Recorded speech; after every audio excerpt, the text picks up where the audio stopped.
storm. Hear the difference in the wind when dark clouds form and start to turn, I'll run again. Far away when the hurricane comes in.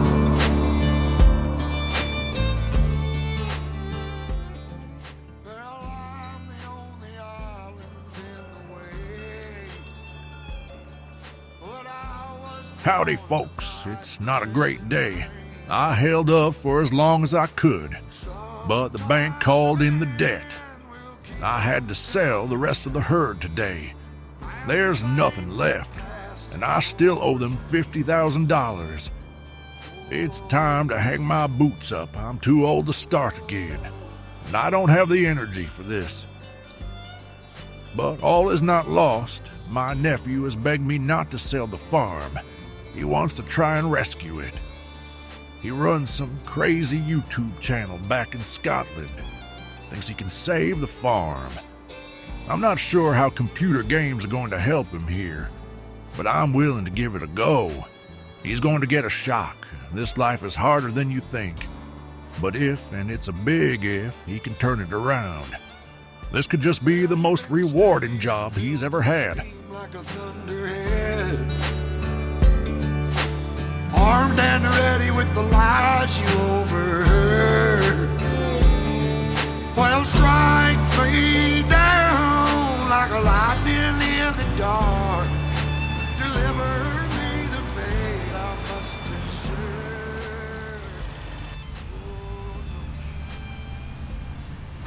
Hello everyone, it's been a while, but we are going to see my Uncle Hank's farm. He's no longer there, he's kind of just up sticks and moved out. He just contacted me the other week and said he was giving it up because he'd had enough. And that is all I know, so here we are. I wonder what has been going on. Where are his cows?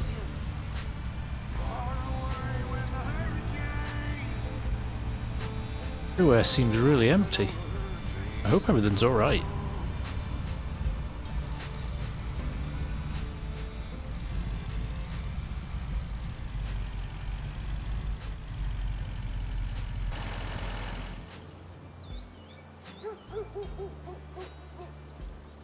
Well, I suppose we better have a look around and see what we've got. I'll tell you one thing we haven't got. Money. That is a big problem. I don't even know what he's got in the way of equipment left. I know he sold the entire herd to try and clear some of his debts. He still has about 50,000. Well, when I say he has, we have now. Yeah, so there's his feed truck, the old international feed truck. I'm gutted the herd's gone. He had some really nice cows before. He's obviously had to get rid of them. Hopefully got a good price for them. The barn is empty. In a bit of a state of disrepair too. Oh. Old machinery lying about. That's the hog barns. Looks like they're empty too. This is where he used to keep his calves. Ah, the old Volvo. I used to ride in that when I was a kid. Obviously it's still being used for the blower. I'm not sure it's got any horsepower to do much more than that. And the old John Deere as well, wow. Can't believe he's still got that. I'm not sure if it's in running state or not, but it's a lovely old tractor that. Right, what has he got left here? What can we even use? He appears to have no food, no cattle. Ah, the old farmers, look at that. A relatively new front loader on there. The old cultivator's still here. The old merger, seeder. Gravity wagon. There's a few bits and pieces. There's another farm here. Now, this is the one he had the cab added to at a later date. He put that on himself. He was so tight that he wouldn't pay the dealer to do it, so he did it himself. Good track to that though. And this is new. At least relatively new. That is probably the most expensive thing we have got here, but we will need that. I know he sold some of his land too, so I'll have to see what's left of the land. The forage box there, I bet that's probably all he's got left. There are the bins. Crops. So we'll check those, make sure there's no crops in them that we can sell for a bit of cash. I think he's probably gone and flogged everything already to make sure. Yep, empty. Yep. Yep. Okay, not holding out much hope here. Okay. Geez, even the propane tank is empty. Can't even dry anything at the moment. Now, these used to be our fields. I think these are the ones he sold. So I am just going to get the map out. Check what we have got left. Okay, as I suspected, I'm going to go on a little run now and I'll show you what's left. First up, the cow pasture here. Still got that. And if we roll down the road, so we're just going to pull over just outside the farm gate here. Let the traffic go past. So there is the farm in there, you can just see it through the trees. We are at our first field, this little cornfield. Look, it's full of weeds as well. He's just let this go to rack and ruin. I think that's too late to rescue those.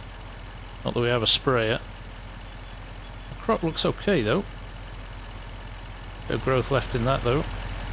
Okay, field number 1. Right, let's head on to the next one, which I think is still around the corner here. And should have some soybeans in it based on the instructions he told us. So over the railway bridge and into here. Oh my goodness, surely not. Look at those soybeans, absolutely being strangled by these weeds. Have we got time to get these out of here? I don't know. Probably not at this late stage. And again, we don't even have the money to.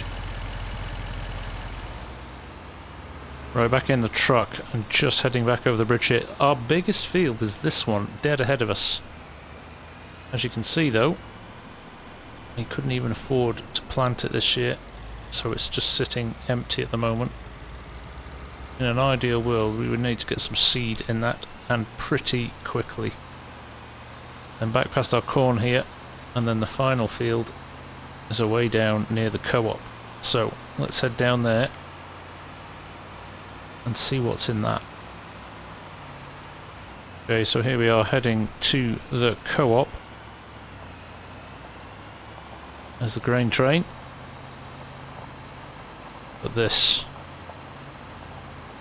is our field here. And actually, that looks amazing. Look at that crop of alfalfa, that is really nice. Okay. We could get some money out of this. This could be our starter for 10. Now I know he's 50k in debt. Already left 50k in debt, which now belongs to us. I'm going to have to put some of my own money in. I don't have a lot. I have 50,000 myself. Now I could clear the debt with that, or I could start investing that in the farm. So, I think what we'll do, first and foremost, I think we need to cut this.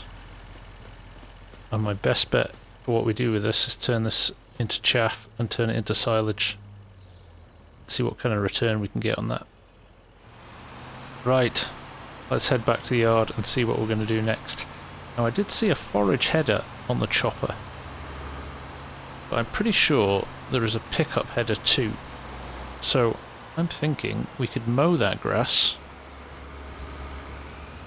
and then pick it up. Could windrow it together or merge it together, so 2 rows into one. That would speed the process up. Let's have a think about how we're going to do that.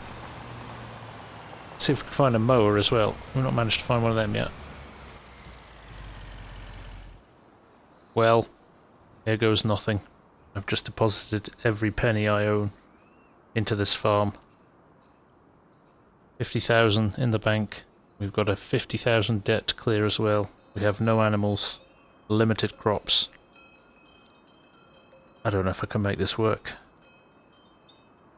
But all we can do is try. Right, first things first. I need to find that mower. I did see one over here somewhere. So, there it is. By the bins. Right. Let's grab a tractor. Let's go and mow that alfalfa. We need to get that picked up as quickly as possible. There's a pickup header here, like I thought. We can drop that header off. Let's take this tractor with a cab, I think, for now. Come on.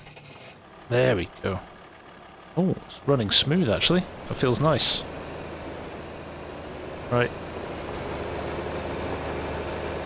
Where's our mower? Let's see what we can do with this. There's the field with nothing in it. We can't even afford really to plant it, and now is the wrong time to plant it as well.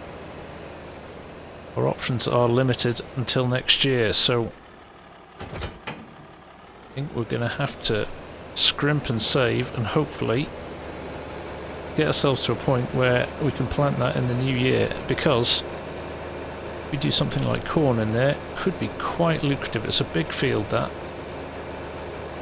And we need to get some cows back in this field as well. That could be a bit of a winner for us. We'll have a chat with the dealer. See if he's got anything available. Well, I might as well not have a cab, because it's as noisy inside as it was outside. But it runs well. And here is our field. Let's see how far we get on with this. It's quite a big field as well, so we could get some decent crop off this. So let's get stuck into it and see how we get on. And of course we are right next to the dealer as well, so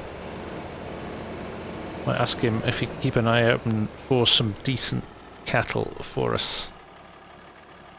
But let's get into this, see how we get on. Right, here we are, dodging branches and trees along the first headland, but once we've got this one done, it should open things up a little bit for us.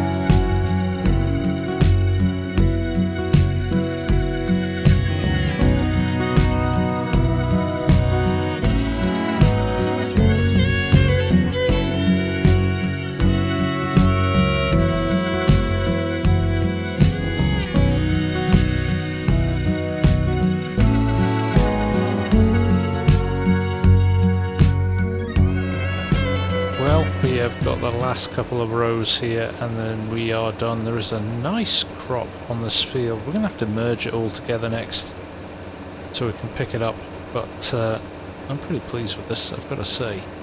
And it does give us the opportunity while we're down here to have a quick chat with the dealer, the livestock dealer, because I want to invest in some animals pretty early on. We want to build this farm up. It was a dairy farm. I want to bring that back. I want to make sure that we start creating milk and yeah, breathe some life back into the farm. So I'm going to see what he's got available, see how far our cash will stretch, and see how self-sufficient we can be. We're going to have to buy some food early doors as well, because we don't have anything on the farm. We might have to scrimp and save, ask some of the other farmers to help us out. But as long as we get something to keep them fed for the next little while, we're very happy. So we'll finish this off and we'll just head over to the dealer and we'll have a quick chat with them and see what's what. We are racing back to the yard as quickly as we can. We are going to grab the truck and head back to the dealer. He has got, well, he's got a very nice cow, which we're going to buy, one calf as well, not related, and we are going to pick up a bull as well because I'd like to do some breeding, and that's all he's got at the moment. He doesn't have any more, but he said he will give us a shout when he has more. Our budget will stretch to it at the moment, so the sooner we can get down there, the better, before he sells them to somebody else. So I'm literally going to abandon this here and run straight back down to the animal dealer. Now, the good bonus is he has a trailer he said he will lend us, which is great. We are definitely, I think, getting the goodwill of some of the locals. They know how important it is that this farm stays in the family, so people want to help us, which is nice.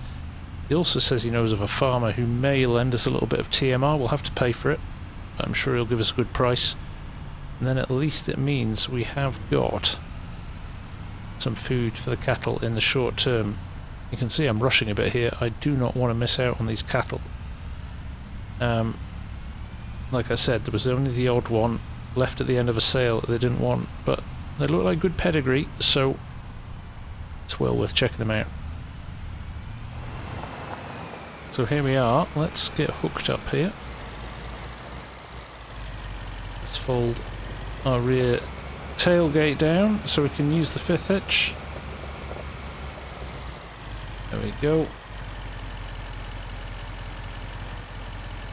Okay, we are all hooked up. Now check this out. So there she is. Originally from an Italian breeder. Quality is good. Metabolism is high. Milk production high. Health high. Overall, like a good cow. So we're going to buy this. It's 1100, so quite expensive. We're going to move that to the trailer. There we are. Now there's a couple of nice animals here. This one,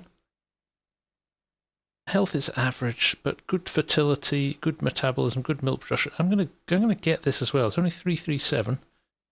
So we're going to buy that as well. And I did spot. Look, we've got a really nice Holstein bull here. 1,762. So we're going to take that as well.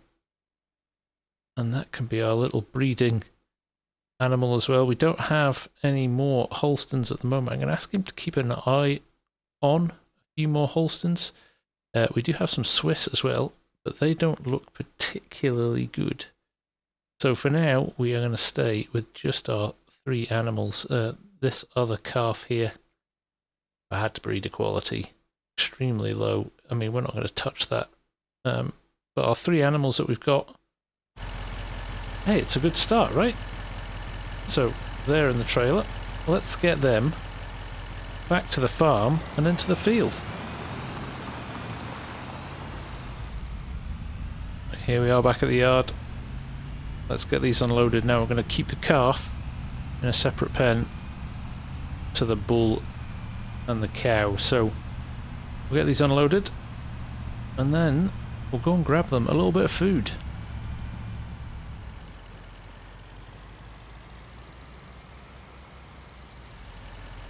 Okay, let's get our first one unloaded. It's going to be our little calf here. We're going to move selected to the husbandry for the calves there, and then we are going to throw the bull and the cow into the main paddock here. There we go. Better just go and close this gate. I feel sorry for this little guy. All on their own. But, we'll get some more friends very soon from... There we go. Poor soul. Right. Food and some friends for this little guy as soon as we can. There we go, gates closed. Let's pop the other gates and get the other two into the field here. There we go. Both of them. Move selected. And we are done. There we go. There's one of them. Where is the second one? Around here somewhere. There they are, all the way down there. I'm sure they'll get to know each other a little bit sooner rather than later. Right, let's run this trailer back to the dealer, and then we're going to go grab them some TMR so they're fed. Right, here we are back at the dealer. Now he has said that he has some food he can lend us in the short term.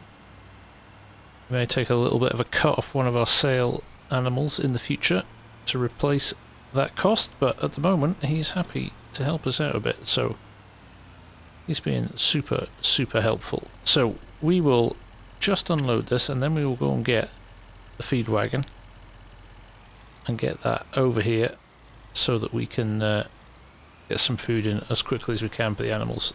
Luckily enough, with just 3 animals at the moment, shouldn't take too much food to keep them happy. Then of course we've got a field over there, freshly mown, that we need to merge together so it's ready to pick up by the chopper. So lots going on, right. We'll be back here very shortly. Okay, here is our feed mixer. Oh, hadn't spotted that either. John Deere round baler, that will come in handy for hay for sure. Right. Again, I'm not in the UK anymore. Steering wheel's around here. Right, let's go and grab ourselves some TMR.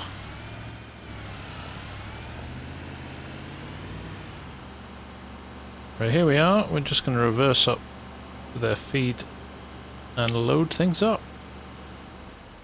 There we go. That is a full load. We aren't going to use all of this straight away, I don't think. This is awesome. Like you said, we've got a bit of an IOU against it, so it isn't completely free.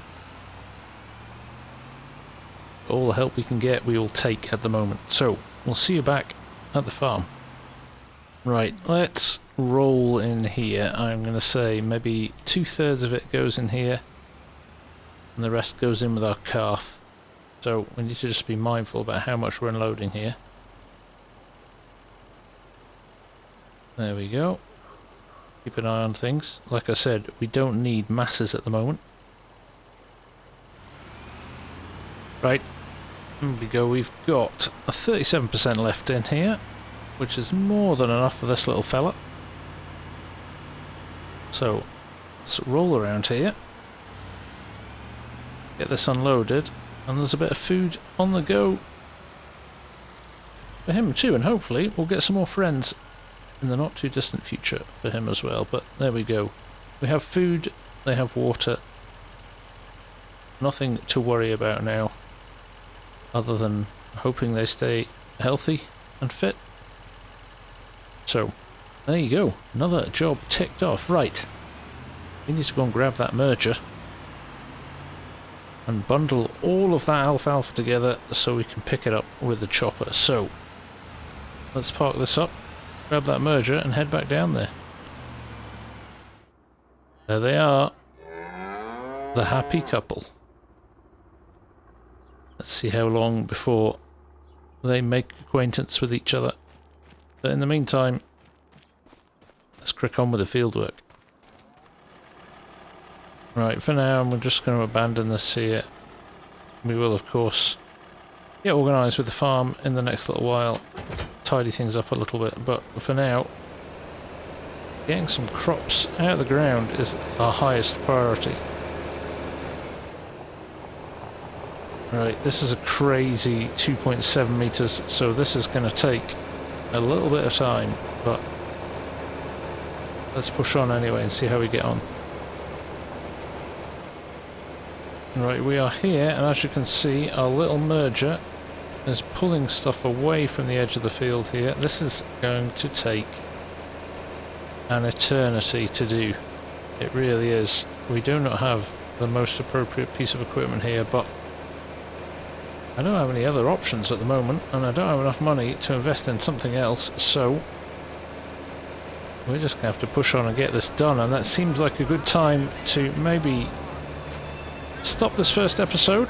I hope you've liked what you've seen so far. I think there's quite a nice little adventure to be had here, particularly with the livestock side of things and making ends meet on a small scale farm. Can I do it? I don't know, but I hope you stick around to find out, and we'll be back very soon with episode number 2 of The Herdsman. Thank you very much for watching, take care, and I'll see you again very soon. Take care, bye for now.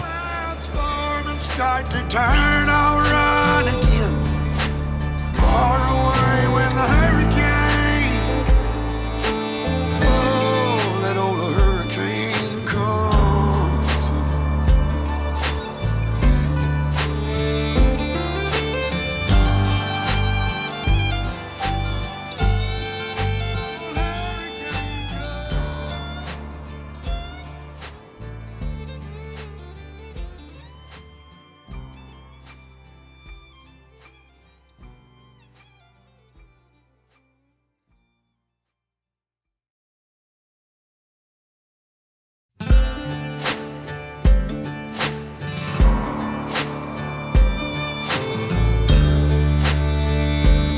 Just you wait to listen for the storm. Hear the difference in the wind. When dark clouds form and start to turn, I'll run again. Far away when the hurricane comes in.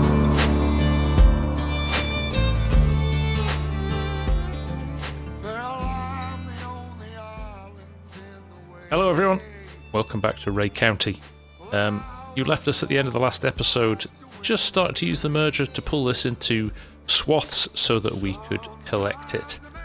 It hasn't gone to plan. This piece of kit is just not fit for purpose anymore. It's too narrow, it's worn out, so it's not picking up all the grass. As you can see from the mess around us here, we've got a bit of a predicament on our hands. So there is nothing more to do than go to the dealer and pick up a newer version of this windrower. I've also had another idea. We also have a tedder, just like this New Holland, that's probably not going to work for the job either, so I'm going to trade them in. It's actually the last thing that we needed to do from a money perspective, but I got no choice. So we're going to start the episode by heading off to the dealers. That's right, we tried our best, but it just isn't working. So I think the best thing for us to do is to at least get some equipment that's going to help us get this job done quicker. So we're going to head to the dealer with this. We'll probably go and pick up the tedder as well and bring that to the yard, and then we'll see what he's got in stock. Hopefully it's not going to break the bank, because we really don't have a lot of money, and the way the crops are at the moment, and the way we're not going to have any crops anytime soon, so we're kind of stuck till next season. We need to get some planting in the ground, which I'm going to touch on in a little minute as well. We've got that very big field at the back of the farm there that has been cultivated but has no crop in it, and we are fast running out of time to put a crop into it. I think we can put canola in this month, and the barley planting season starts next month, so that is the only options available to us. So a couple of cash crops might work out in our favour, but we'll deal with that after we've sorted this alfalfa grass and got it into the silo at home, so at least we can feed the cows. So we'll see you shortly. Right, here we are. I am not going to be in favour with the local community there. Look at the amount of cars that were behind us. Now, there we go. We have got both of them up here now. So let's roll around here and see what sort of money we can get for them. Hello, you must be Hank's nephew. You've got some job on your hands. How can I help you? Yes, that's right. I need some equipment. These tedders and mergers that I've got are just beyond any use. You got anything at all? Well, knowing Hank's situation, I'm guessing you don't have much money to spend.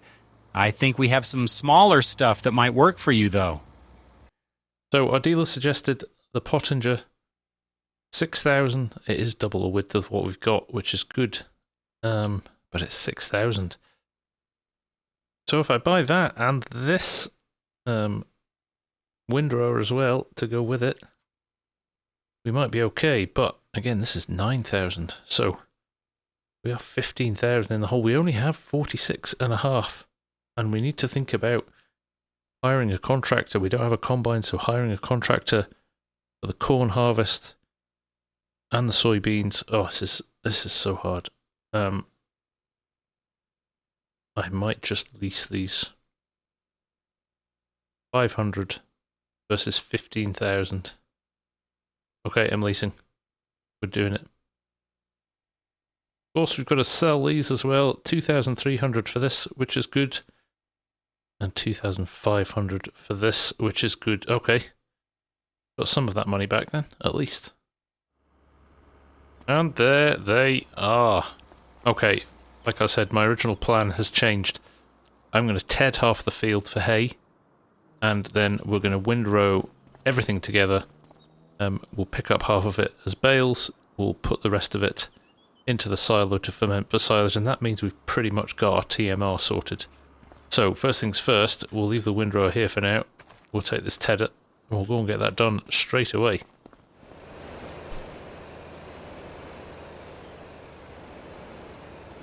Right, let's head down there. We will see you there, and we'll get this done as quickly as we can. I'm looking forward to getting that baler out and giving it a go as well. We'll see you at the field.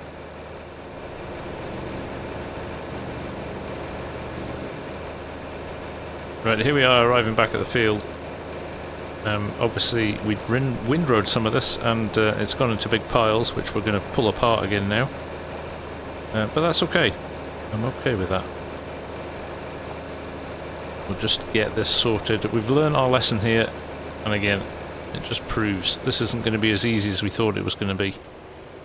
Now, problem is we've got big piles of grass more central in the field, and then lots of little bits around the edges. So we're just going to run this, and we're going to find a midpoint in the field and go from there and split it in two like that. So leave it with us, and we'll come back when we're done.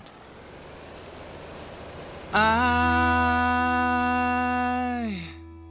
played a waiting game where I waste my time. I let my dreams die young, 'cause I misread the signs.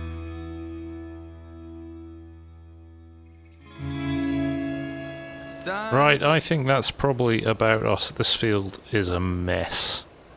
It is a mess, but I think we'll be able to sort it with the windrower next. So we'll run this back to the farm, we'll grab the windrower, and we'll be back to tidy this up. And then I am, like I said, very excited to throw the baler in. And then it's a case of the chopper as well. We've got a lot to do and not a lot of time to do it, so we better push on.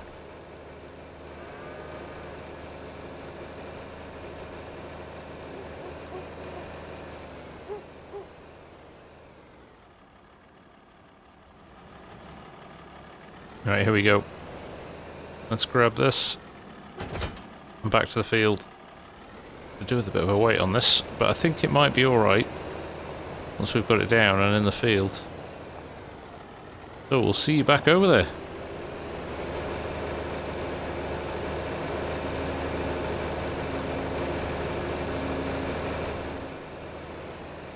Right, here we are back again. Let's get this unfolded and get it ready to go. And I think we'll do it this way around, so it will spin into the middle here. So we're pulling it away from the edge, and then I guess we'll just come back to you when it's done and the excitement can start. It's not going to pull much from the edges here because there isn't much on these outer points, but as we get into that heavier stuff in the middle, I think we might be alright. So, again, let's push on with this. It could take a bit of time, so we'll come back when we're done. Signs it might be over. Signs I'm not so young. I'm not so young.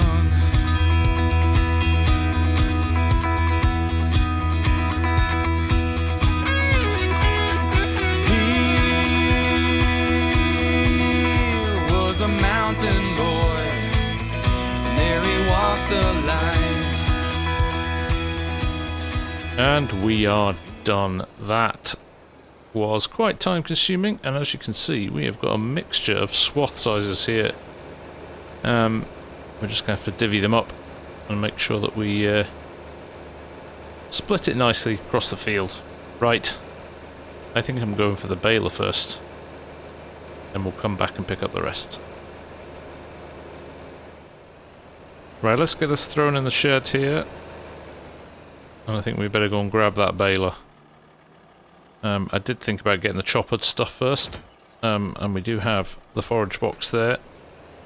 And the chopper is sitting in the shed just there as well, but I guess it doesn't really matter which one we do first. But I do want to give this baler a go. As long as everybody will forgive me for having a farm all attached to a John Deere baler, we'll take it from there. Now, one of the things I did notice actually by leasing this equipment and selling our old equipment, our money has actually gone up. We do have over 50,000 now. Of course, that will slowly wear down when this leased equipment is used for a few more times, but for now it was probably the most cost-effective way of doing it. Just got to get some stuff sold and some income coming in quicker than it's taking for the cash to come off from a lease perspective. Right, this looks pretty cool. Let's give it a whirl. We'll see you at the field. Right, here we are. Let's get unfolded and see how many bales we get out of here. My guess is not many, but I actually don't think we're going to need many. We have 2 cows and a calf at the moment, or a bull, a cow and a calf at the moment, so they're not going to eat masses, but it does mean that we'll have a little bit of stuff stored, and then as time goes on we can add more to it. Of course, I need to reverse and drop. Pick up, that wouldn't be a sensible thing to do. Right, let's try again. And off we go. Right, I guess we'll see you when we've got a few bales in.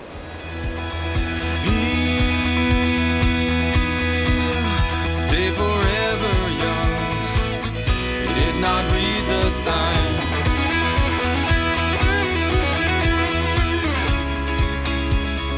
Signs within the weather.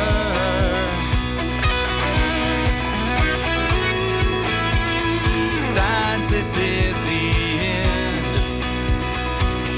You know it was his end.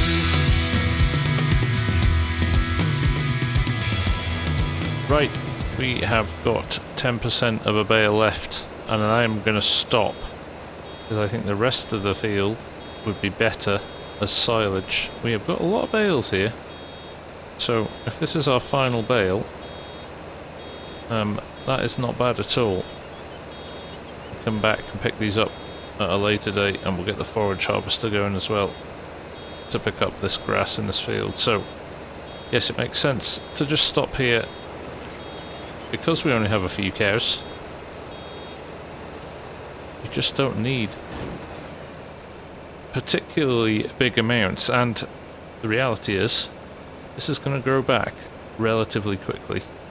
So we'll get another cut off this year, so I think there's a lot of merit in the rest of this being silage. So let's go and grab the chopper, come back and start all over again. Pick the rest of this up, and then we're going to have to come and get a trailer and pick all this up too. This has been a busy little episode. How it's going to make us money, I don't know yet. I'm also toying with the idea of just checking the dealer at some point. Picking up another cow or two while we can and while we have some money. So let's think about that a little bit later on though. First and foremost, let's get this back. Get the chopper hooked up and back over. So we'll see you back at the yard.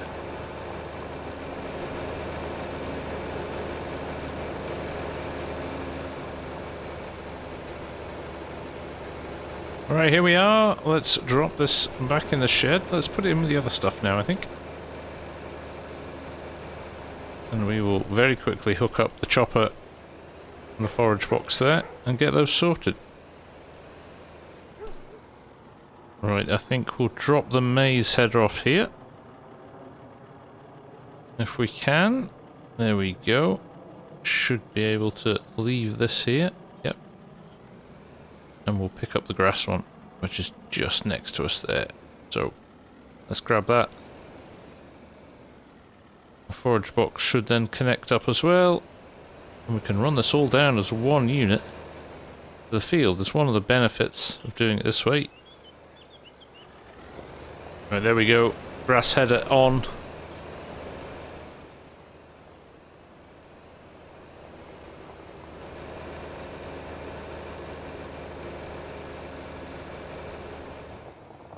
Right, here we are. Back at the field again. It's getting a bit repetitive, isn't it? But this feels different this time. This feels like we are really farming. Let's run over here and start at this rather large swath down here. I'm intrigued to see how many trailers I'm going to fill up here. So let's get everything unfolded and sorted. Pipe out. Power things up as well. There we go. Lower things down and see how we get on. War was a trial by fire, falling from the skies. Okay, for some interesting reason we've stopped 82% here. So what we'll do, we will power this down, roll it slightly forward like so. We're going to unhitch it here, and we are going to run our first forage box back to the yard and see how we get on. That filled pretty quick actually. I think we're going to have quite a few out of this field, which is pretty cool. Means we're going to have a lot of silage later in the year. So it definitely warrants us purchasing a few more cows, I think. Right, we'll see you back at the yard.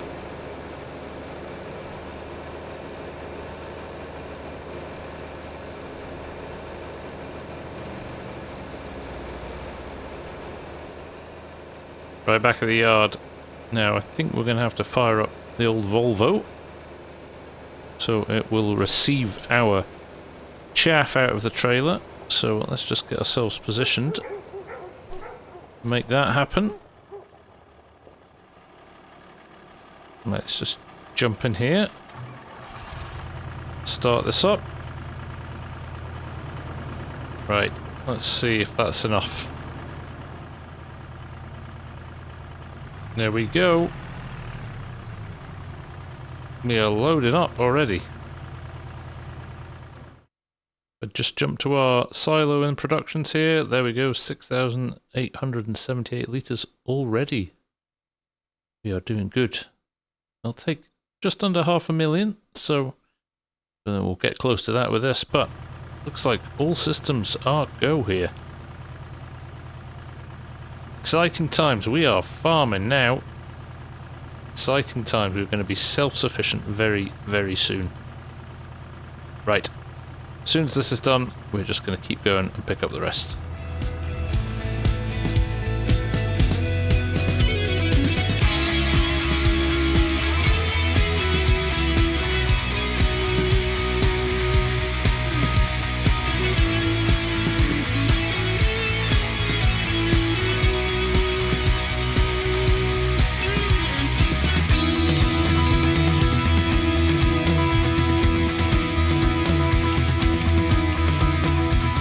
So with my waiting game, and I don't waste no time. I keep my dreams alive, and now I read the signs.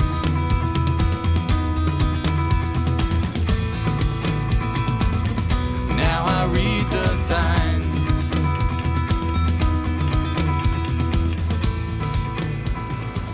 Right, it's been a long time coming, but we are on our last pass here, so we're going to do alright. There's not masses left. It's a relatively small windrow, this last one.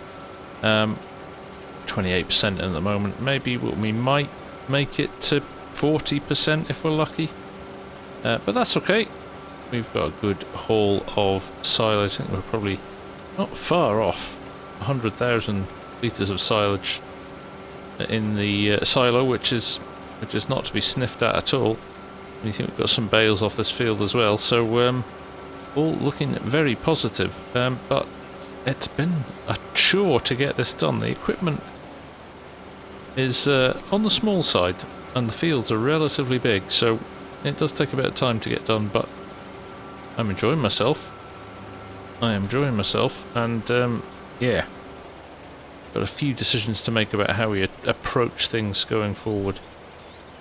But it's nice to get a job done that you started a while ago. There we go. Field complete. Right, let's power down the harvester. And I think we might as well run all of this back together. No point in unhooking this and leaving the forage harvester in the field. We might as well run it all back to the yard, so we will see when we get there. Right, here's the challenge now. I'm going to drop the forage box here, and then we'll drop this into the shed. We'll leave this harvester header on it at the moment. We'll come back and put the corn one on later date.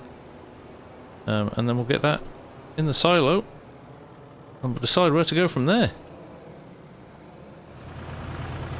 Right, there we go. Last of the chaff into the silo. That has been a really, really good day's work. And while that's doing that, let's go and see how the cows are doing. Okay, there's our cow. At the moment, can reproduce too unhealthy, so we're having to kind of boost their health, and you can see productivity wise here, 17%. That is going to go up the more they eat and the more they kind of, I guess, get used to being on the farm. But at the moment, no new baby cows on the way. Well, I think we've got a long way to go until we're anywhere close to being successful on this farm, but do you know what? It feels good to be doing stuff. So I think it's a case of getting our head down and just keeping on going. And hopefully some good stuff comes our way. Thank you very much for watching, and we'll see you in the next episode. Take care. Bye for now. Start to turn around again.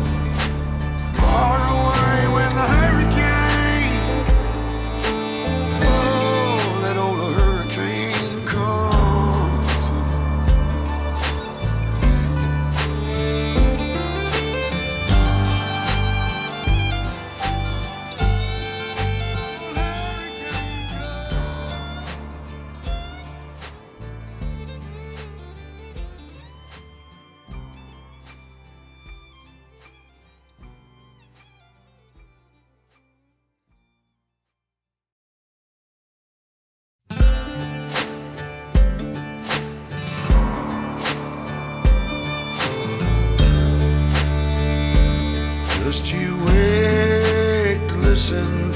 storm. Hear the difference in the wind. When dark clouds form and start to turn, I'll run again. Far away when the hurricane comes in.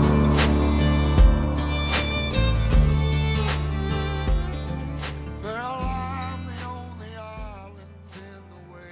Hello everyone, welcome back to Ray County. If you remember in the last episode we managed to get some chaff into the silos, so we've got some silage being made. We've also got bales in the field, got some alfalfa hay that we can use in our own TMR, so that is coming soon as well. We need to go and pick those up off the field actually. This episode, probably one of the first things we'll do. But first things first, let's check out the cows. Now last time you were here, the cows were struggling a bit. If you remember, the health was only 17% and not well enough to reproduce. Well, good news is health has gone up to 84%. So things are looking good. I'm quite excited about this. We're just going to wait and see what happens. But yes, a one and only cow has taken a turn for the better. Let's call it that. Now, if we head up here, I'm going to check our little calf up here as well, who is again a bit lonely at the moment.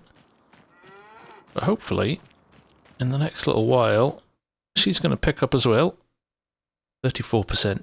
So she's getting healthier. Hopefully, we'll keep feeding. She's got enough food. She's going to do okay. Like I said, not the healthiest cow in the world either. But it's a start, right? And we're going to maybe pick up a few more. We've got a little bit of money in the bank. Where I can, I'm going to pick up the right cows. I've had a chat with the dealer. He knows the score. There she is, look at that. Bounding around, happy as I don't know what. Something. Yes, I've spoken to the dealer. He knows what we're looking for. He says he will phone us if the right thing comes along. So, with that in mind, there's nothing more for us to do. I probably want to go and grab some of these bales that we've got lying about and get them into the shed and safe, because the sooner we can make our own TMR, the sooner we can save a bit of cash. You know, we obviously borrowed some from the dealer last time, the animal dealer. And we need to repay that at some point. There's our bale trailer, which I found buried in the bushes. And I think with our front loader that we've got on here, we do have a bale spike on it as well. This is the tractor for us, so let's get everything hooked up. Let's head down to the field and pick up some bales.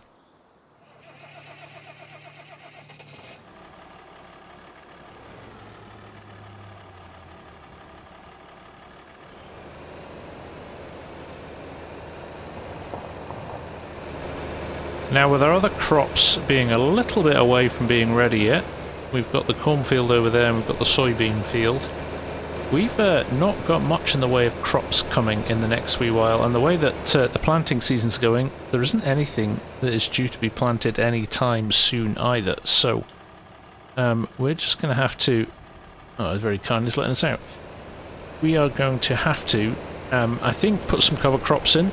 The big field at the back, the massive field that we talked about, I think, in the first episode, behind the farm there, it's just too big for the equipment we've got. So my plan is to cut that into maybe 3 different segments. At the moment, there's nothing we can put in it other than, I guess, grass, alfalfa. We could put some oilseed radish in there. Whether or not that's the right thing to do, I don't know.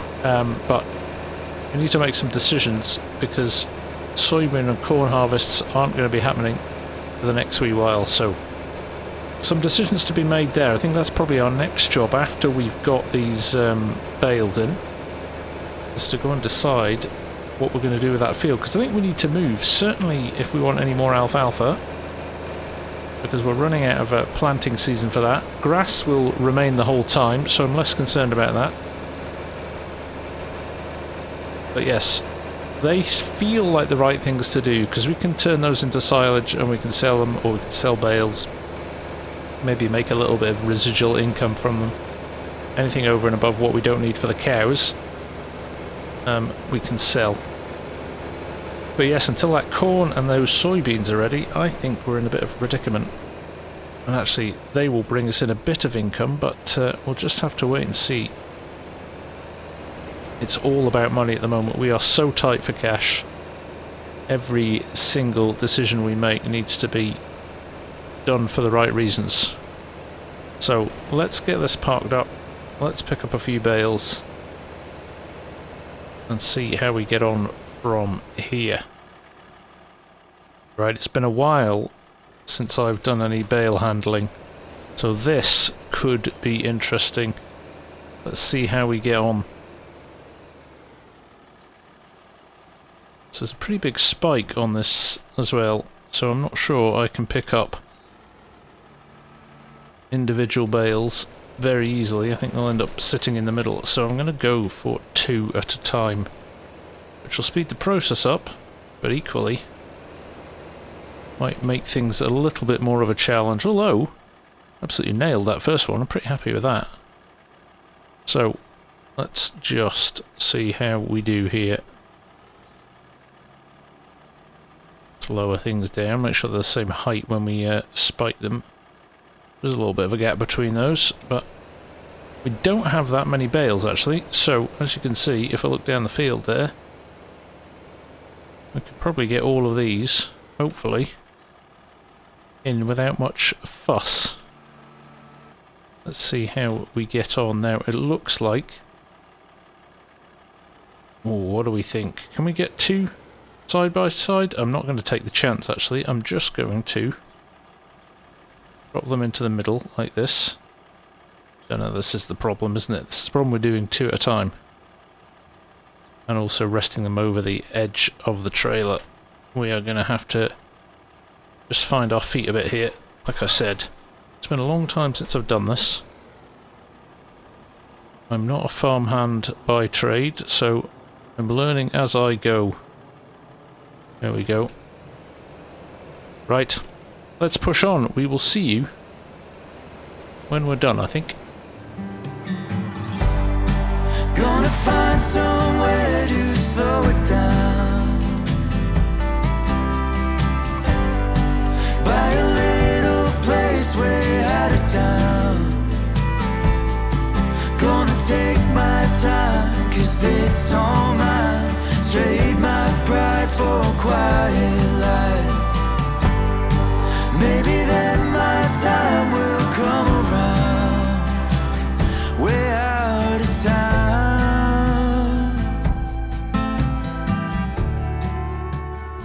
Right, just removing the last strap here. I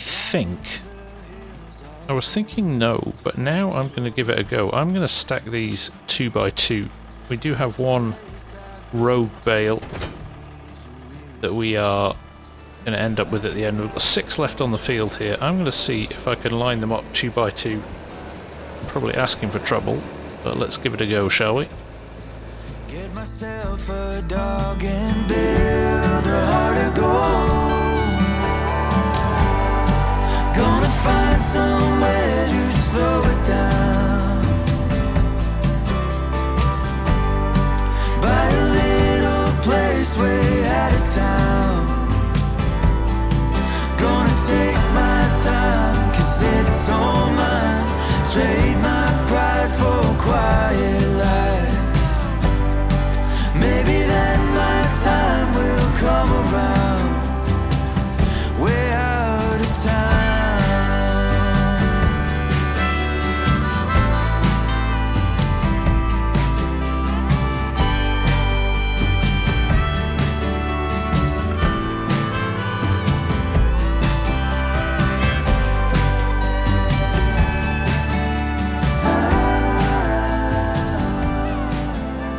And there we go. That is pretty ugly, but they're all on, and I don't think they're going anywhere. So what we're going to do, we'll latch these down. Everything's sorted. We'll get back to the yard. But we have got food for the cows, and that is all that counts.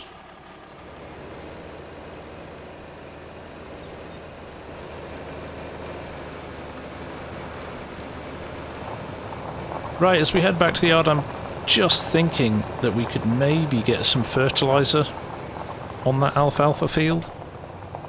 It would take a little bit more, and that might help us ultimately with yield on there. We might get a bit more off there next time. I'm heading back to the shed though. We'll dump these. Then I think we could go and have a look at that big field behind the farm here. I'll have a little bit of a talk through what I'm kind of planning on doing with that. And then we'll make a decision as to what we put in there. Like I said already, we're kind of limited for choices at the moment, but this could be interim crops until we know what's next. Where am I going to put these bales, I wonder? Let's have a think. I mean, they could go down the side there, couldn't they? 2 by 2, and then we lift them out. I've not maybe placed the chopper most practically in that shed either. Let's just run them down the side here for now. It'll do for the time being. Right. Let's get them unloaded. Gonna take my time, 'cause it's all mine. Trade my pride for a quiet life. Maybe then my time will come around. Maybe then my time will come around. Way out of town.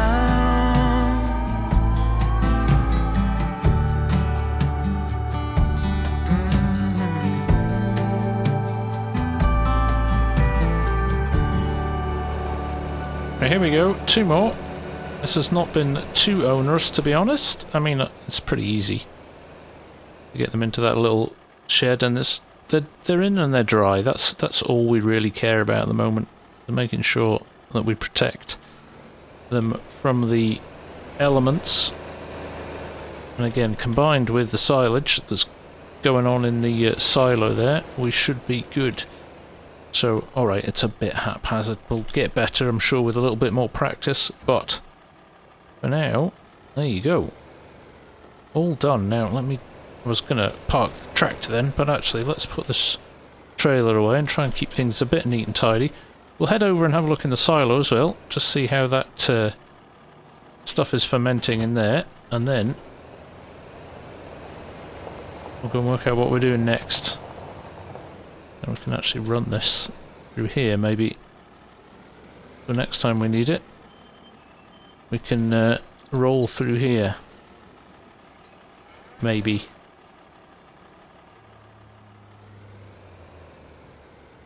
Here we go. It was a tight old squeeze, but we got through, and there we go. Let's leave that there now. I'm going to put the tractor back. And we'll just check that silo, like we said. See how the fermentation process is going. No. Who's that? Oh, it's the animal dealer.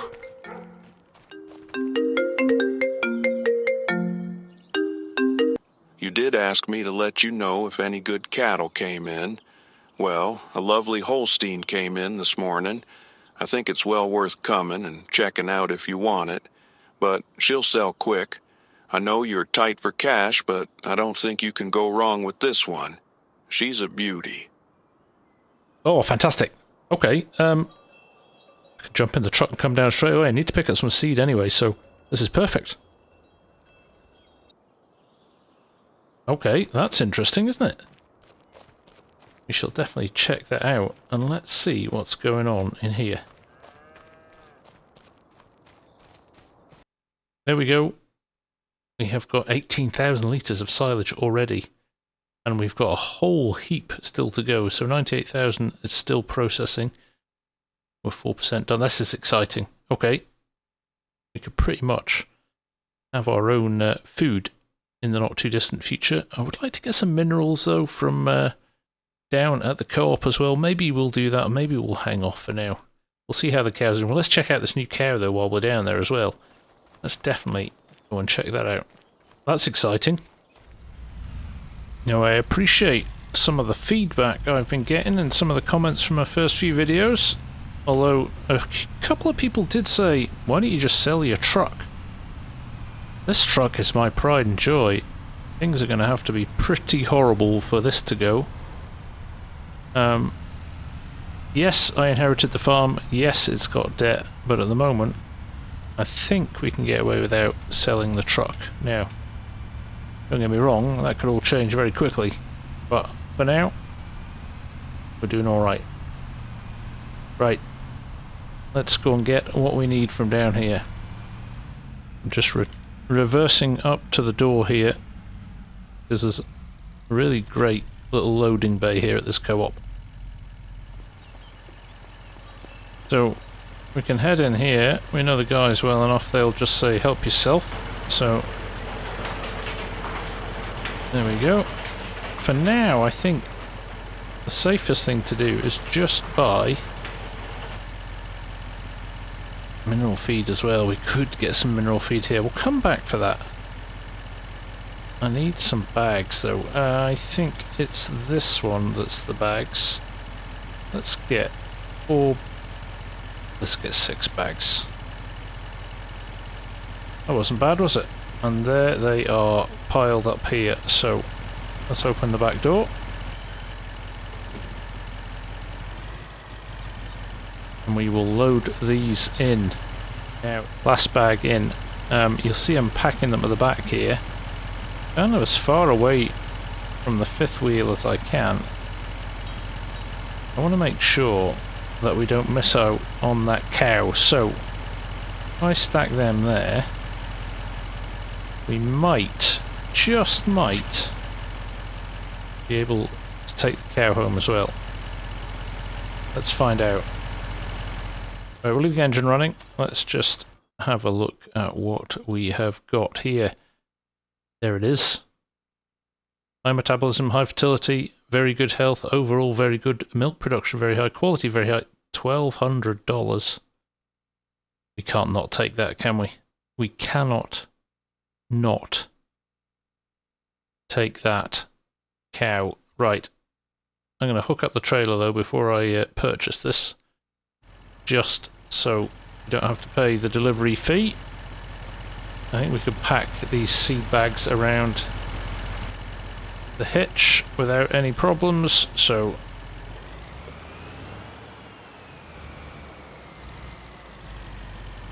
there we go. And a few of you did say definitely close the back door once you're on. Right, all looking good. Now if I press R here, there we go. That is our cow. Now this one, yeah, I'm not touching that. Look at that. Low, low, very low, bad.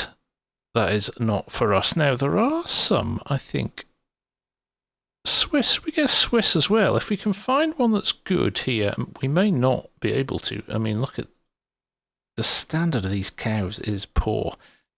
And I want to do a milk farm. I don't want to do, yeah, they're all poor as well. They're bulls. Even the cows, even the younger cows are bad too. That is the only good cow I have seen. I don't want to do beef. I don't think. Just looking now, again, the standards are poor across the board. Oh, that one's quite good. But is a Hereford bull water buffalo we are not touching. Yeah, it is only that Frisian that looks good. So, right, let's do it. I selected. Yes, we bought it. Just checking it there. There it is in the trailer. We are good to go. And again, very grateful to the dealer for allowing me to borrow their trailer as and when I need to. Right, let's get this back to the yard. We have just doubled the number of cows we have. We're going to have one happy bull at this rate.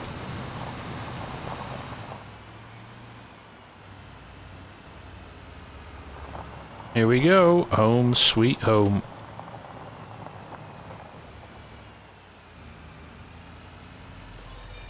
Right, here we go. Let's get the gates open. This is exciting. This is exciting. Here we go. There's our cow. Move to husbandry.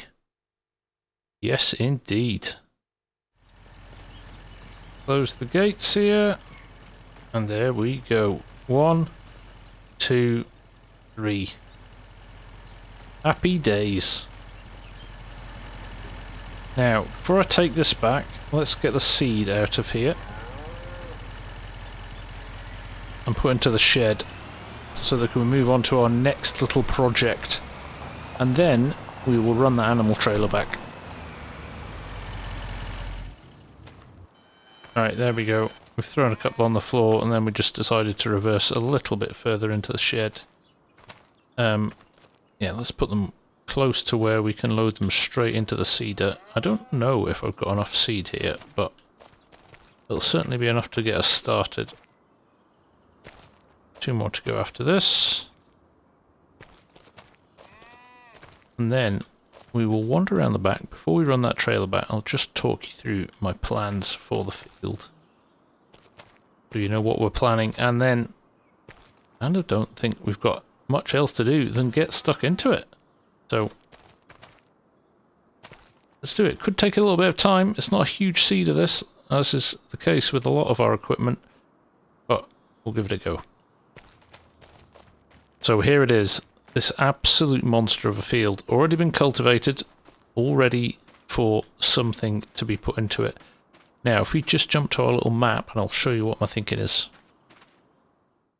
So here is our little field. I am thinking I'm going to run a line just across this gap here, and then we're going to run another line down here. That's going to give us 3 roughly similar size fields, probably a little bit bigger than the one on the right here, but in general, much more manageable for us than trying to do this in one go with our small equipment. I just think that's going to give us a bit more flexibility. Now, my challenge is, as we've already seen, our only options at the moment for planting are alfalfa. If we wait till next month, we can put some barley in. We could put some canola in now, which I think we might do as well. Again, just another cash crop to keep us going, and that's pretty much it. We're not going to go for poplar, let's be honest. Oilseed radish, is it worth it? Maybe. We may do a field of oilseed radish. The reason being, that will give us some pretty decent fertilizer for when the cornfield. So whatever field we're going to put corn in, which I think will be that biggest one that I just talked about, we put some oilseed radish in there, we might get that cover crop to give us a little bit more fertilizer. Other than that, I think we're going alfalfa and canola for now. So, let's get stuck into it. First things first though, I'm just going to run this animal trailer back to the dealer, and then we'll get stuck into the seeding, but you don't need to come along for this ride. We've been backwards and forwards to that dealer enough times already. Right, there we go. Whistle stop. Trip back to the dealer. There's the dog. Every time we get back, the dog goes mad. Right, we are going to grab the cabbed tractor and we are going to go planting. Right, our seeds are in, but we also need solid fertilizer if we want to make this work well. We don't have any of that. Now, we could go and buy some, or we could see what we can do without. Now, will it let us seed without? Lowering it down. Just roll forward here. Let's just jump out and check. Giving us the green light. It is. No fertilizer though. Okay. Now, do I go and get fertilizer? Or do I just do it without? Why would I not? For the price of it, why would I not? Right. Off we go to the dealer again. Right, as you can see by the bank balance, we have blown 3,500 on seed and fertilizer. I bought more seed because I think we'll need it. And I'm sure we'll need to go back for more fertilizer, but I think we're going to give this a go. Let's see what happens. We fill up with fertilizer here. Right, we are good to go here. Let's close the lids. And let's do our first headland. I want to show you where we're going to go. Interestingly, it's going to be fun working out where we've been and not been. But the fertilizer may help a little bit with that, because we have a darker strip now on the ground. We can see where we've gone, but we are going to roll around here and get this sorted as quickly as we can. Even these are very big fields when you're only running at 7 miles an hour with a very small tractor and seeder, but like I said, at the moment we don't have an option. Needs must. Right, there we go.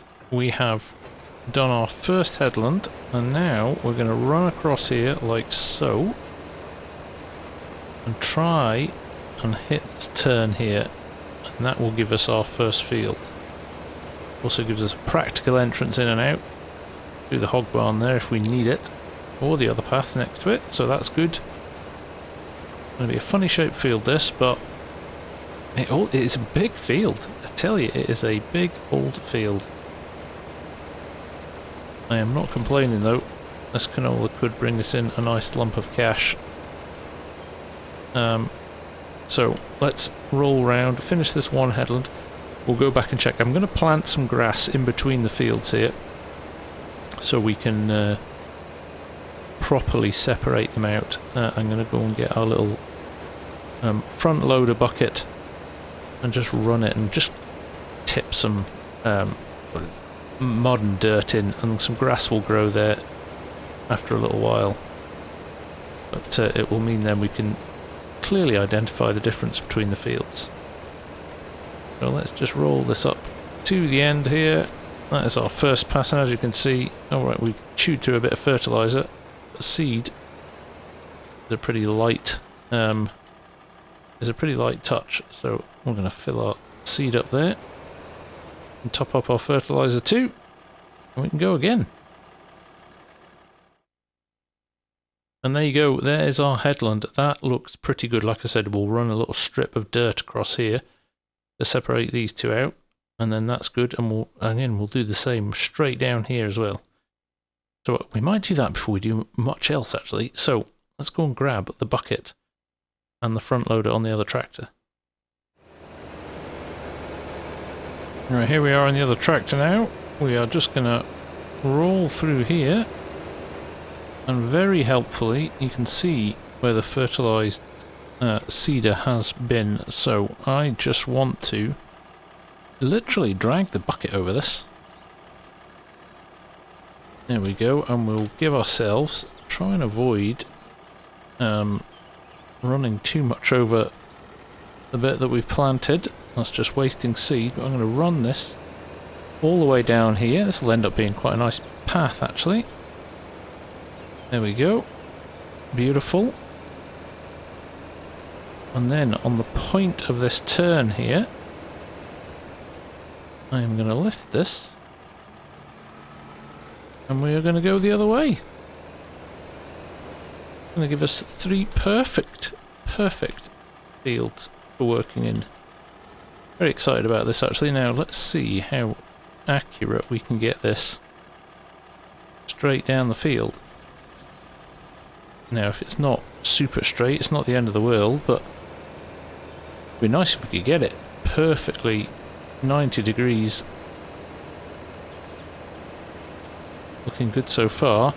But look at the size of the fields. Even separating this into 3 is going to give us some big old fields.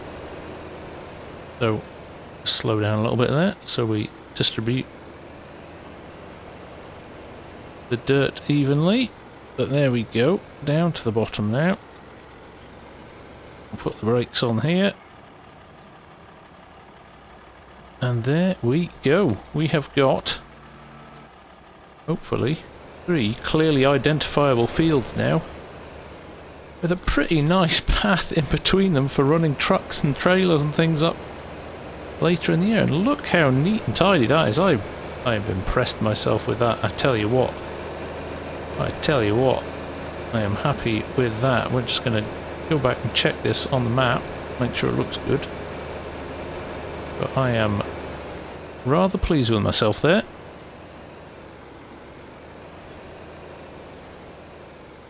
Right, let's park things up here. Jump out, and like I said, let's just have a look at that map before we fire up the seeder and go again. And there you go, there we have our 3 fields. Actually, interestingly, this is much bigger than I thought it was going to be. Could have gone a little bit further over there, but do you know what? In the grand scheme of things, it does not matter. We have got 3 practical fields there, which I think will do us well. Right.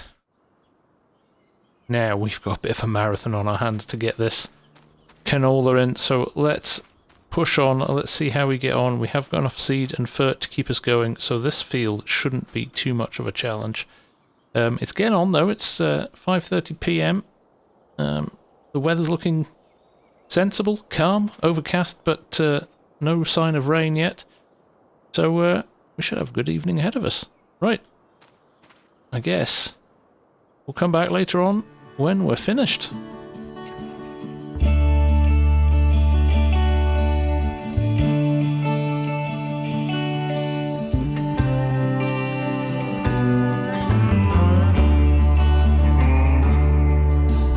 Plant a flag and make a stand, and build a fence around your land. But by and by, the stones will crumble down. Spend your life for what it's worth, but one day you'll return to earth and leave your DNA above the ground. So I guess you'll still be around.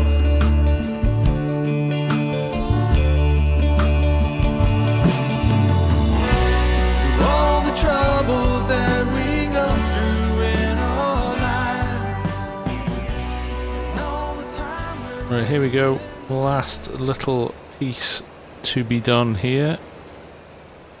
One more turn and that is us. Look, we've done alright with that. A little bit of fertilizer left. Hardly any seed used, so what we'll do is we'll go and top up, and I'm going to jump straight into getting the oilseed radish in, just to get it growing for a little bit longer, and maybe even the alfalfa. We might just run into the night here. So let's get filled up and let's keep going. Alright, this is us. The lights are on now. We are getting some oilseed radish into this first field here. It's going to take a while to do this. We're probably going to be going most of the night, so we'll just push on now. We'll get this finished. I think it's probably a good time to say thank you for watching, and we'll see you again in the next episode. Oh, there's the phone. Let's see who that is at this late hour. Hello, it's Brad here from the dealership. We've got a lot of farmers who can't get help at the moment, so running out of time to get some of their work done. I thought I'd check and see if you were interested. The money's real good, so could help you with the farm. No, well, I appreciate you thinking about me. Thank you very much for that. We'll absolutely have a think about that. Let me know. Well, there you go, the offer of more money. That isn't one we can probably turn down, is it? We'll have to look at that in a bit more detail. That could fundamentally change our prospects for the future on the farm here. So, with that little bit of good news, I'm going to say thank you very much. And I'll see you again next time. Bye for now. Start to turn around again, far away when the hurricane. Oh, that old hurricane comes.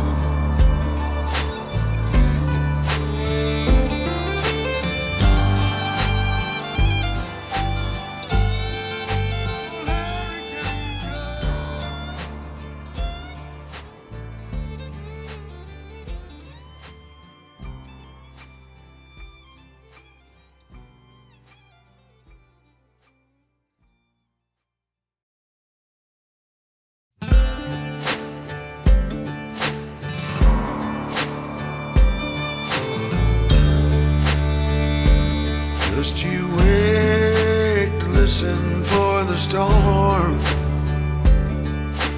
Hear the difference in the wind. When dark clouds form and start to turn, I'll run again. Far away when the hurricane comes in.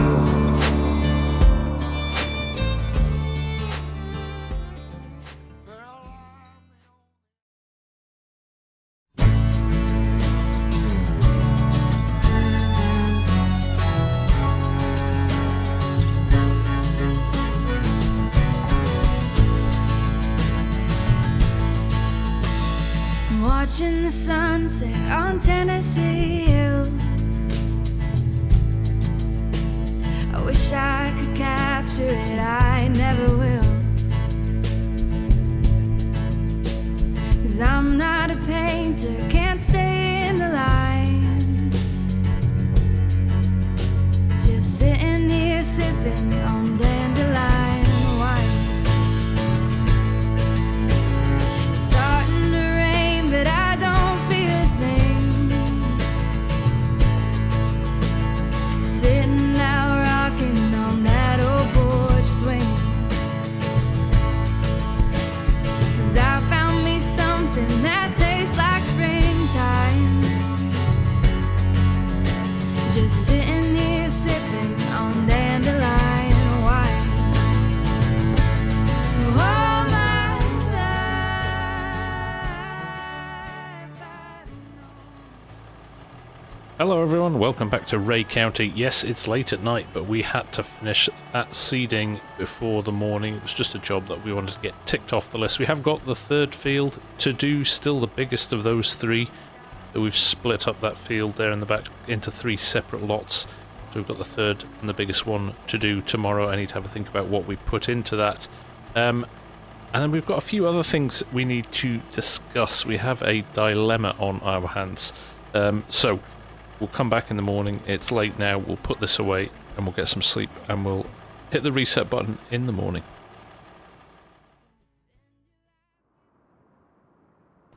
Good morning everyone. It is just coming up to 7 AM and look at this fresh morning we have got ahead of ourselves. First thing we'll do is check the cows, because that's the thing I want to talk to you about. I have spotted a little problem in our plan, especially with doing the Frisians, and that is we don't have anywhere to milk them. So we are in a bit of a predicament. I can hear them in shed here actually. Well, there's one of them, 2 of them, 3 of them. They're all here actually. How nice is that? Yes, we have got a bit of a predicament. So we don't have milk. We have no way of milking these, but I do like this shed and this area here. So one of the things I'm thinking of doing, and thanks to one of the people that commented on one of my other videos, is obviously we've got the calf area here, but we're not going to do pigs. I don't have any plans to do hogs on this map and this farm. I think we could get rid of this and then turn this into an area for the milking cows, keep them relatively small, and switch the operation to beef over there in that shed and that paddock area. So that's what I think we're going to do. It's a bit of a shift, but actually fattening up the cows and getting them done, it's a little bit easier. Although we lose some of the milk, but we'll still buy milk cows and we'll still have them in here as well. So we kind of get the best of both, really. But definitely a bit of a change of plan from what I had originally set out to do. Now, over here as well, that oilseed radish we planted last night, and look at that, it's already up. It is already up and withered. Oh my goodness, that has moved very, very quickly. Equally over here, we have got the canola that we planted last night growing as well, which is awesome. So there's our third field over there that we need to get started on. I'm amazed how quickly that's grown. We only planted that last night. Happy times. So looking at the farm here, you can see that our canola is already in its early stage of growing. Our oilseed radish, which is a cover crop, so it can just sit and do its thing until we are ready, is ready already. But also down here, our alfalfa field is ready for its next cut. Now, I'm going to hold off doing that because there's no desperate urge to do that right at this moment in time.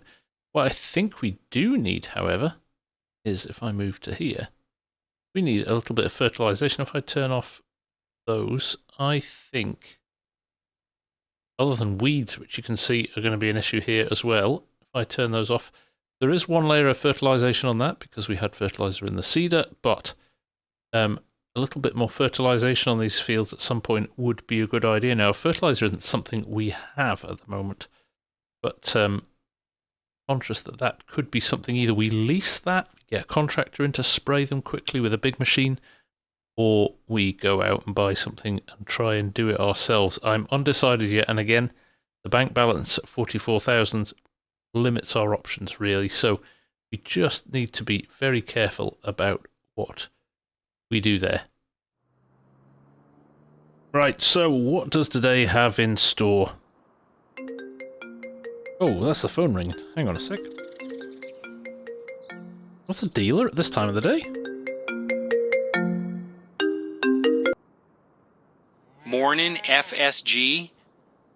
I'm not sure if you knew this or not, but there's a bit of a lack of farm hands around at the moment, so there's quite a bit of work available. I know money is tight for you just now, so when I was speaking to some of the other farmers and they mentioned it, I instantly thought about you. I know you have a few things to do to get the farm up and running again, but I also thought you might appreciate the extra cash. Let me know. Oh, really? Okay, that's definitely helpful. I could definitely do with the money, and to be honest, at the moment, things are relatively quiet. We're waiting for the corn and the soybeans to be ready to harvest. We've got one field to plant. Yeah, we're a bit of a loose end at the moment. So, yeah, let me have a look at the contracts and I'll make a decision. I appreciate you thinking about me, though. That's awesome. Okay. That's an interesting turn-up.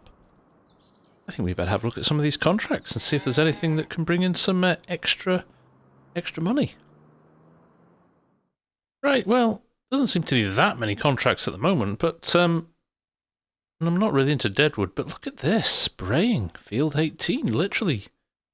Funnily enough, one of the fields that was sold used to be one of our fields. You're going to pay me 15,000 for the privilege of spraying that field? I'm going to do that. There's no question I'm going to do that. That could probably fund our new cow barn in one go. So, what I'm going to do, I'm going to accept that. I'm going to borrow the items, and yeah, wow! If a few more of those come along, I am going to be quids in. Right, let's give that a go, shall we? Now, it is a bit bittersweet. It is one of the fields that we used to own. But, hey, needs must at the moment. The money is so critical to the success of the farm that we'll pretty much do anything to make sure that we keep things afloat at the moment. I'm also conscious that our alfalfa field is ready as well, so I am absolutely going to go and cut that after I've done this contract, because we can convert that to silage. It's more feed for the animals, which means we can get more animals. So let's get on with it. It's going to be a busy old day. There's our corn. Just need that to ripen and get ready for harvest as well. Now, I don't have a combine or anything that I can use to get our crops off the ground, so we're going to have to probably get a contractor in. Same with the soybeans. So that's going to cost us money too. So like I said, these contracts could come in very, very handy. Right, nearly at the dealers now. Let's pick up this sprayer and get this job done. Right, here we go, and there she is, ready to go. Right, park up here, and we'll get on with the job. Look at that, that is something else, isn't it? Geez, makes a bit of a difference between what we've got at the farm and this. Just a shame we can't use it for our land. Oh well. Let's have some fun in this. Bit of a change of scene. Right. Here we go. Well, it's got herbicide in it, which tells me We are getting rid of some weeds. It's a real shame we can't use it on our canola we've just planted. Right, we will see you back at the field. But here we are, and I think actually we can access this through our farmyard as well. So, that is what we'll do. It is very close to home. Look at that, we've got the class logo on the steering wheel as well. Right, here we go. Hopefully we don't need to refill at any point. We've got 6,600 litres in. That is plenty of herbicide. Not sure if it's got a spot spray mechanism on this sprayer or not, but we'll soon find out. But here we are. Let's push on. Get this job done. There's some money to be had here, so I'm down for that. And then we'll keep an eye on these contracts for future as well. Sounds like this could be a little bit of extra cash for us as and when we need it.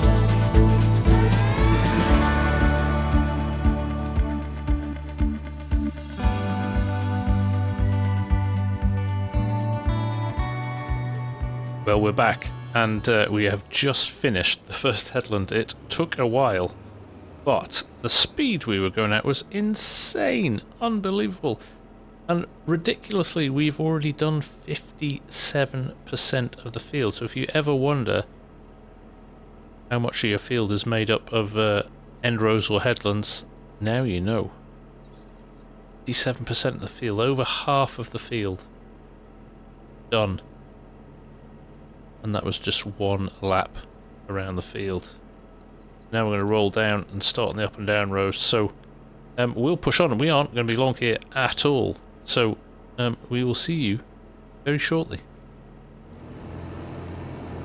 Right, there we go. It is 7:33 in the morning, and the contract is done. Now, I am going to be cheeky, because we need herbicide in this field as well. I am going to see if we can spray in this field. I think I know what the answer is going to be, but unless you try, you don't know, right?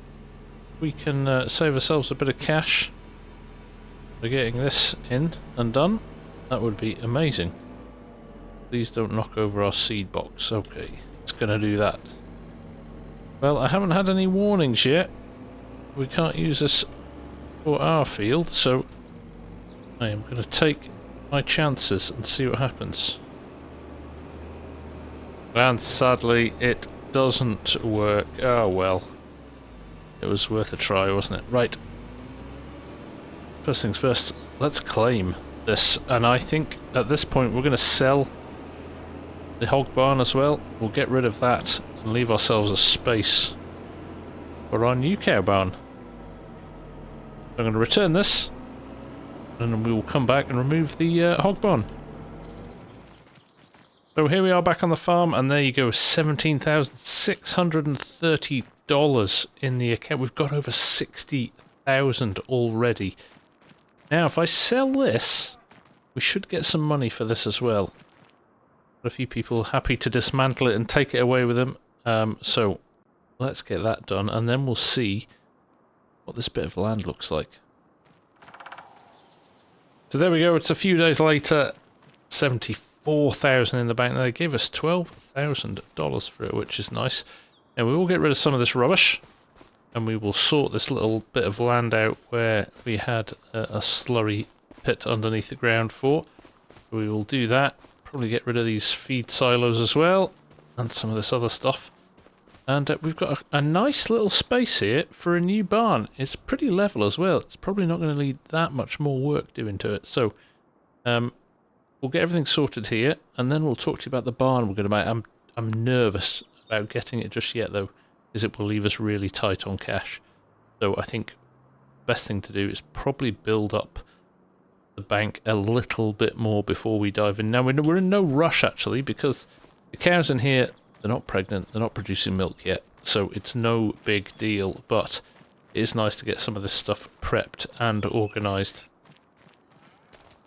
Now, something else I've been busy with in the background as well is getting rid of a load of the stuff around the yard. It was a messy yard. There was a lot of old stuff that wasn't working, was broken. It means we could probably tidy up some of this area too. Maybe strip some of these bushes back. It's going to give us a bit more space here as well. But as you can see, all the stuff has gone now, which is nice. And so that is a step in the right direction. So yeah, things are starting to take shape now. They really are. But like I said, that alfalfa field is probably next on the agenda. Is that or planting? Actually, let's have a look at the calendar and what we can plant at the moment. Now, we can actually plant some barley now. We're into September. We've got some canola in. The question is there any point in wheat or barley being planted? Get a bit of straw off it. It's a decent cash crop. It probably is worth it, isn't it? Probably is worth it. So, we've got long planting windows, though, all the way through September and October, so we don't really need to do it right at this moment in time. So I think, first things first, we will get that alfalfa off the field again, down by the co-op, because that is going to bring us in some more silage. So, let's jump in. Let's go and get the mower, and let's get on with it. I also want to say a big thank you to the amount of people that commented saying, "Don't sell your truck." That was very nice of you all. I do love my truck, so yes, it was the last thing that I wanted to do was get rid of that. So I appreciate that, and it will come in handy. It's good for hauling the animals and other things as well. So without the truck, we would probably have to invest in something else anyway. So it is what it is. Hopefully we'll never need to get to that point. Right, we will see you in the field. But here we are, back again in our favourite field. There's nothing else to do other than just dive straight in and get on with it, I think.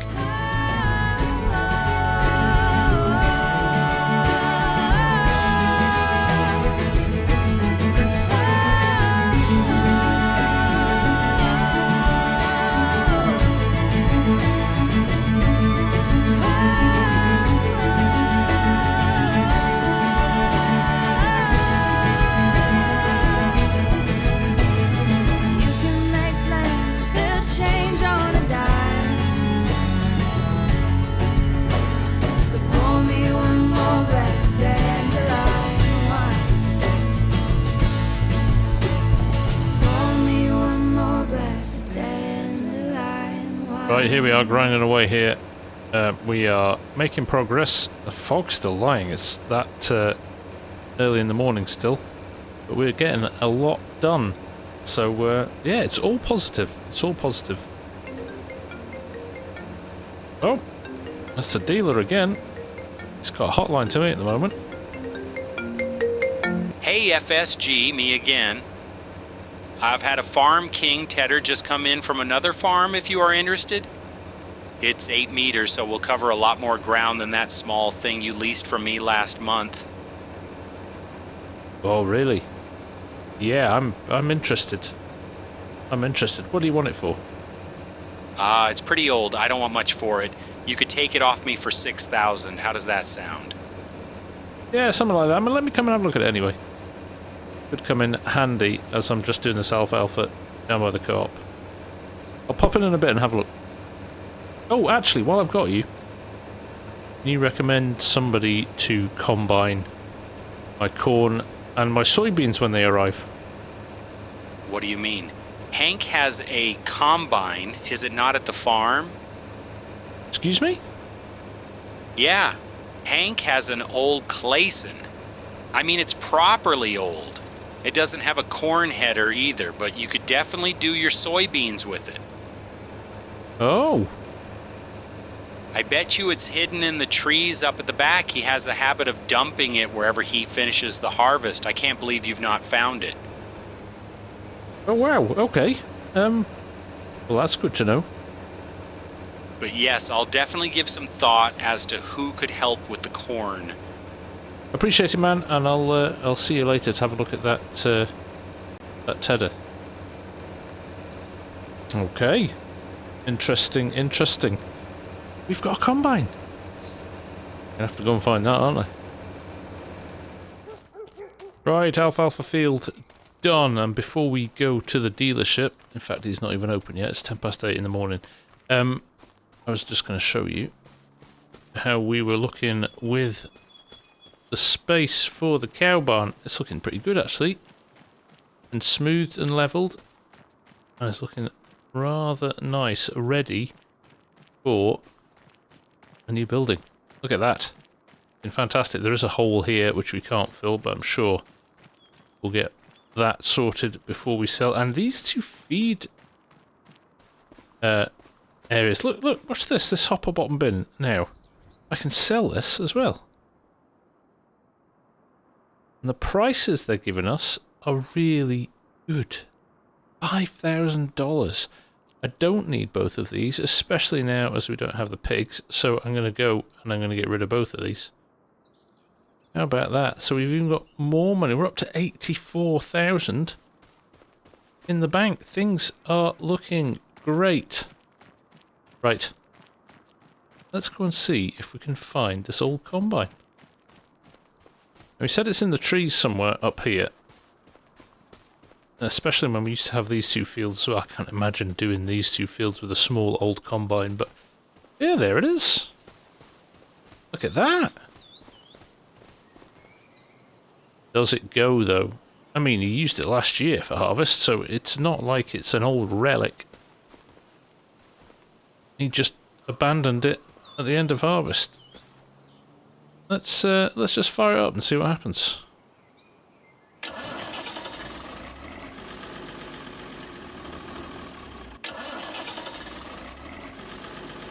Well, well, started first time, without batting an eyelid. Let's at least roll this forward and have a look at it.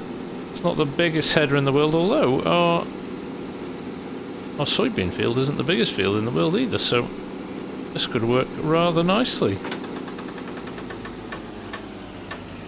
Auger pipe works. Nice. Well, well, well. That's something else that's going to save us a bit of money. Very nice indeed. Well, that'll keep us going for now. I'll park this up by the bins, actually, so we know where it is. And, yeah.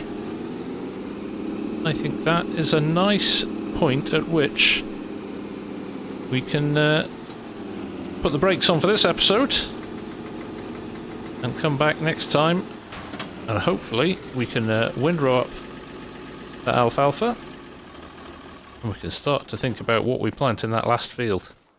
But we've got a combine. That is a big bonus.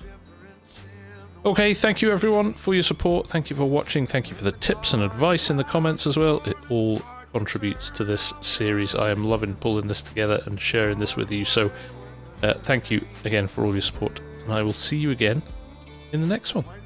Take care. Bye for now. Start to turn, I'll run again. Far away when the hurricane, oh, that old hurricane comes.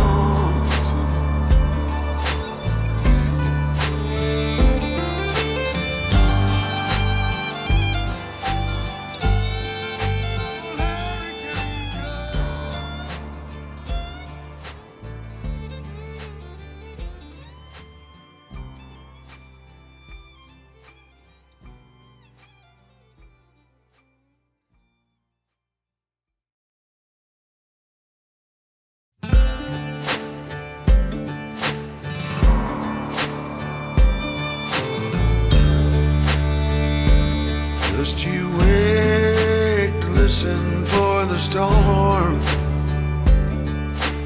Hear the difference in the wind. When dark clouds form and start to turn, I'll run again. Far away when the hurricane comes in.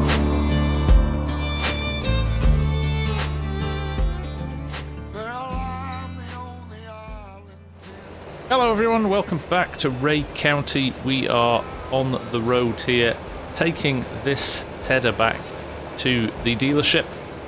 We've got a new bigger one sitting there that we purchased in the last episode. You'll see our money actually in the top corner has gone down quite considerably because we have paid for the barn. It is getting put up at the moment, which means we can move our dairy cows into it, and then that opens up that big field for some beef cattle. We are going to make sure we try and make as much money as possible from both types of animal as we go through things. I'm also thinking about maybe starting a horse ranch as well. I don't know what you think about that, but there could be some money in the horses too. But for now, we've got to get as much crop off the field as possible so that we can be in a good position as possible when the animals start to increase, whether that be new births or us buying more animals. But yeah, we don't want to run out of food for sure. Now, my last few checks on the animal dealership, the quality of the animals there is pretty poor, so I haven't purchased any more, but I am keen to get a few more if I can. Of course, now we've discovered our combine as well. That means that we can save a bit of money. There's our soybean field there, and we're also going to plant a big field of wheat in that final split of the three fields we split of the big field. I think wheat is going to go in there. It's the most cost-effective crop for us, so we'll give that a go. But here we are at the dealer. We will return this leased one, and we will pick up our new one. And there it is. Look, our truck's still here as well from when we picked up the sprayer last time. So that can stay here for now. We don't need that. So let's get rid of this leased one. That'll save us a bit of money on a nightly basis, which is good. So when we go tedders, there's our new one. I need to switch mode to leased items. There's our tedder there. And we are going to return that. Thank you very much indeed. Right, let us get hooked up on the new one. Now, the extra width on this should help us a lot. There's going to be more hay, but I think, again, we can put this into either bales or the silo. I've not decided yet, but it all goes towards decent food for the animals. So let's head over to the field, get the job done, and then make a decision after that about what we do with it. Right, here we are. Like we said, we didn't wait for this to be fully grown, so the amount of alfalfa on here is less than we got off the first harvest that we did on it. But let's see how we get on with this bigger machine. Look at that, 8 meters.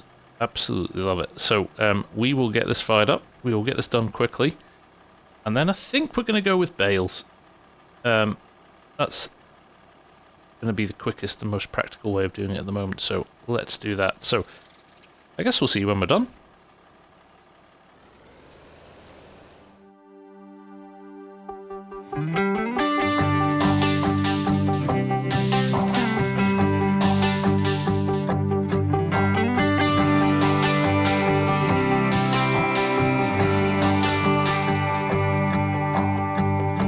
I hoped we were gonna make it.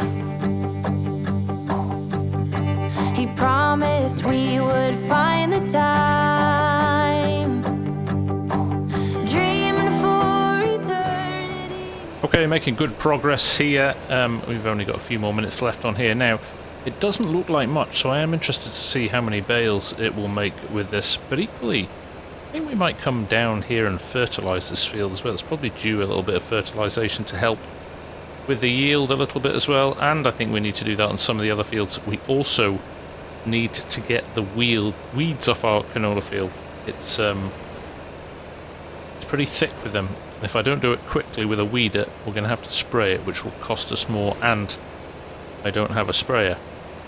Equally, I don't have a dry fertilizer spreader either, so we are going to have to purchase one of those. But I do know the dealer has got.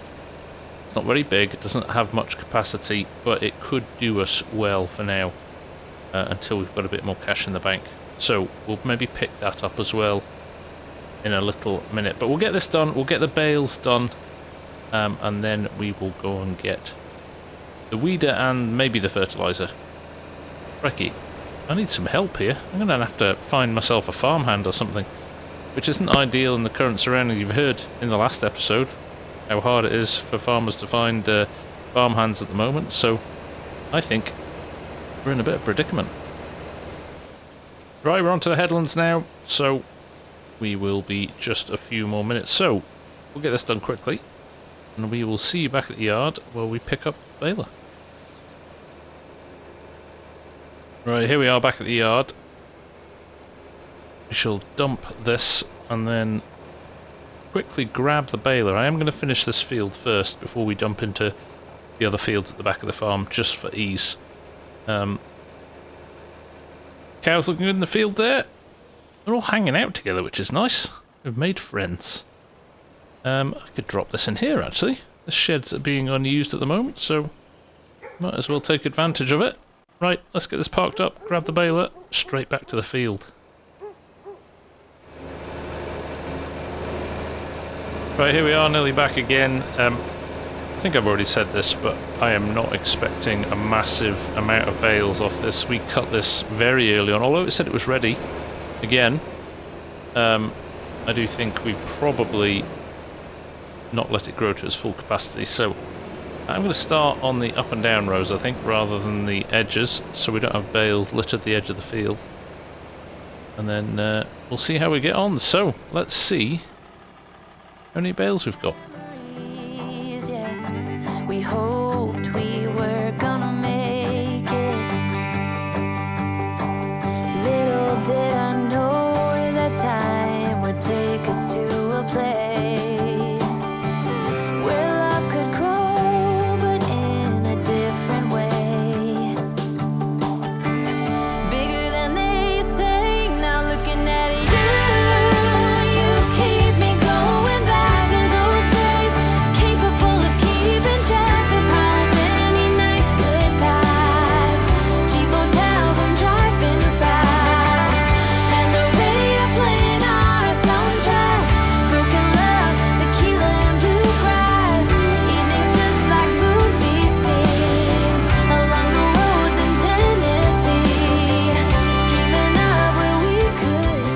Let's us back on the headlands. 2 bales so far, so definitely I think we maybe jumped the gun a little bit mowing this. We should have waited, but it is what it is now. Hopefully we'll get another, maybe 1, possibly 2 off here. It all counts, right? I'm not going to complain at all. Oh, there's the phone. Oh, the animal dealer. That's usually a good sign. Hey, FSG, I need a bit of a favor. Yeah, sure. Anything I can do to help? One of the old boys down the road wasn't keeping up with his bank payments. They took the farm as collateral, have sold a load of machinery to get their money back, and everything else is being destroyed, including 30 young cattle. I told him I'd take them, knowing you wanted some more animals. I reckon we try and help out this old boy if we can. Okay, well, yeah, I'll absolutely take the arm. I'm the same as you. I can't see good animals go to waste. So yeah, let me take those. I'll need to move some of the animals around in the yard, but 100%. I knew I could count on you, FSG. I'll bring them over later today. Okay, well, I'll go and move the animals as soon as I'm done here. Well, well, well, that is interesting. Wasn't expecting that. But yeah, I'm glad that other shed is just about finished. It will come in handy. We can put the dairy animals in there straight away, and that frees up the paddock for these younglings.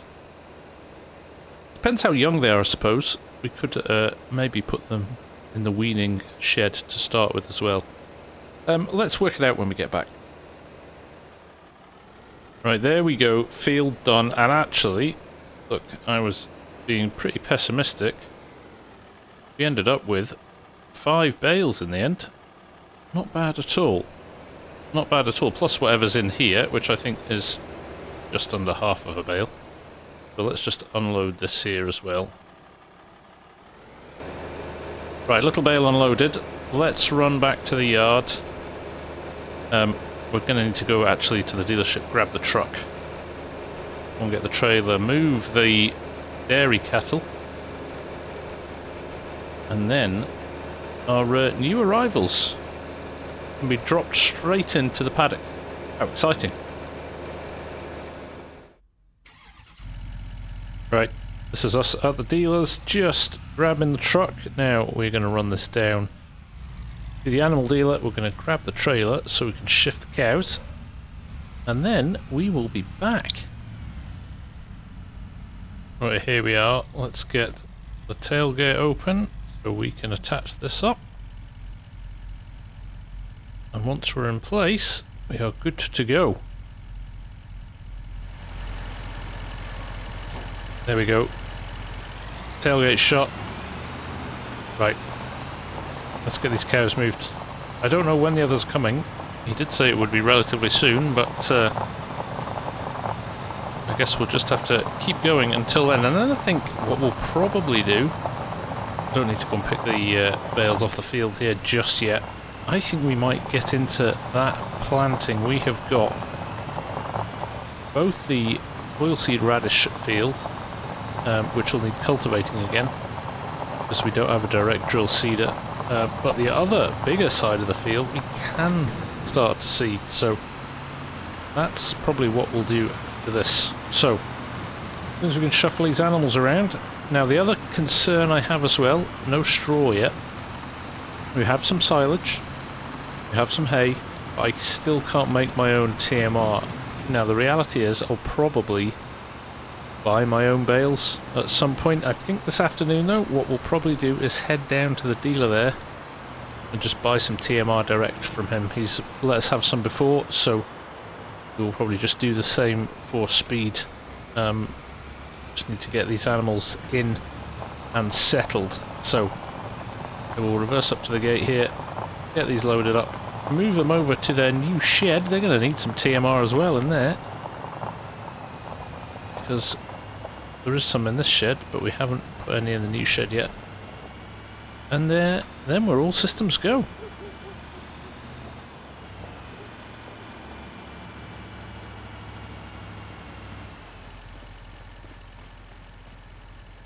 There we go, gate open.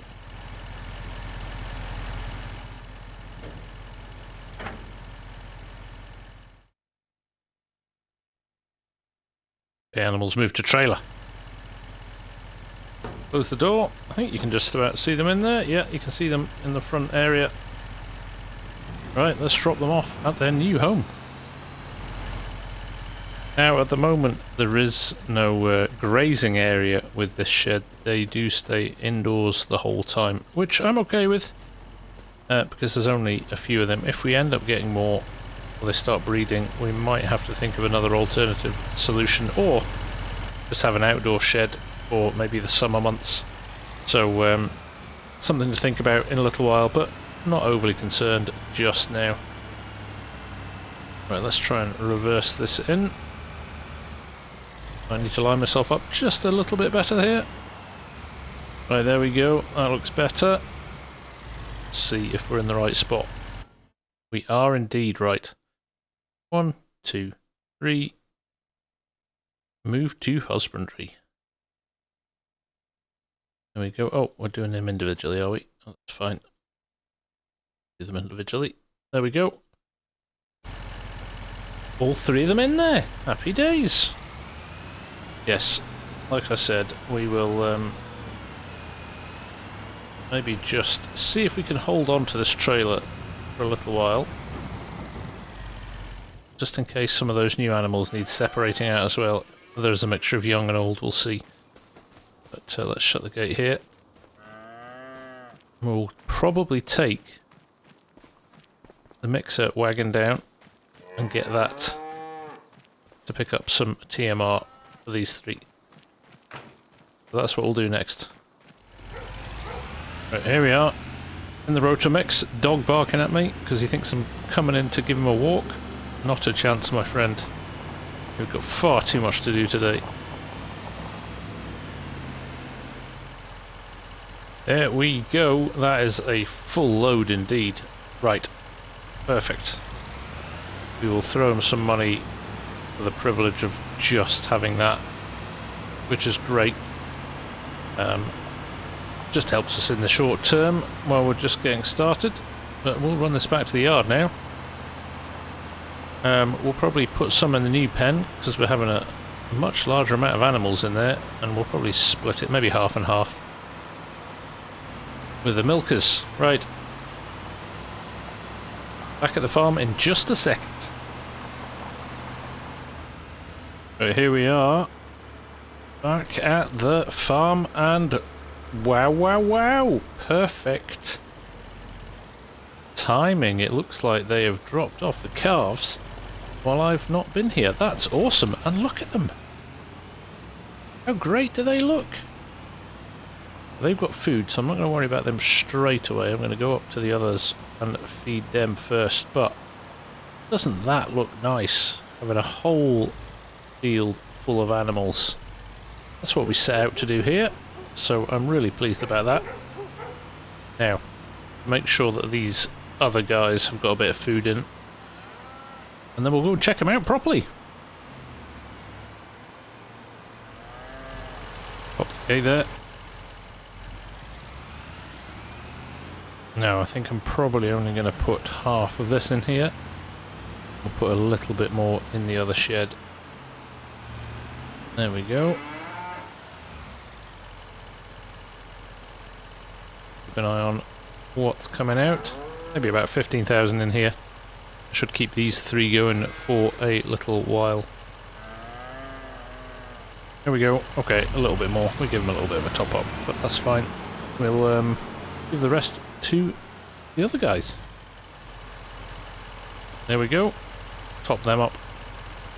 That's going to have to go a lot further now. I'll just roll this back into this shed here, like so, ready for next time. Like I said, let's go and have a look at these. These look like really nice animals. Now, the agreement we have in place is we will get any profit off these. Worth about $1,000 each at the moment, so that will be taken off any sell price, and then we'll get the rest. Now, there's a mixture of different levels of genetics here. His health was very low there, but hopefully we'll have a good mix in here. We won't lose any of these. Shut the gate so they don't escape. Be a bad start, but it's just nice to see field full of animals. About 6 to 8 months old, these. So we'll keep these till they're probably 18 months, and then we'll see what we get for them. But they look great, don't they? Very pleased about that. Right, I think we're just about done here. Let me run this trailer back now. We don't need to move them or do anything with them, as they were delivered whilst we were out. So let me run the trailer back to the livestock yard, and then we'll get back into some field work.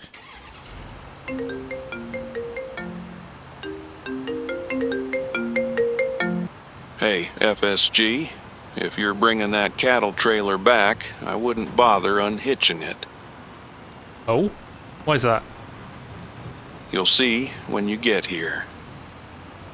What could he possibly mean by that? Right, here we are.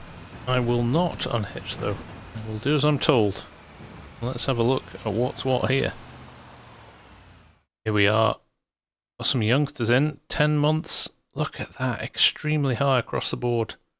Extremely high and very high. Extremely high, very high. High and good.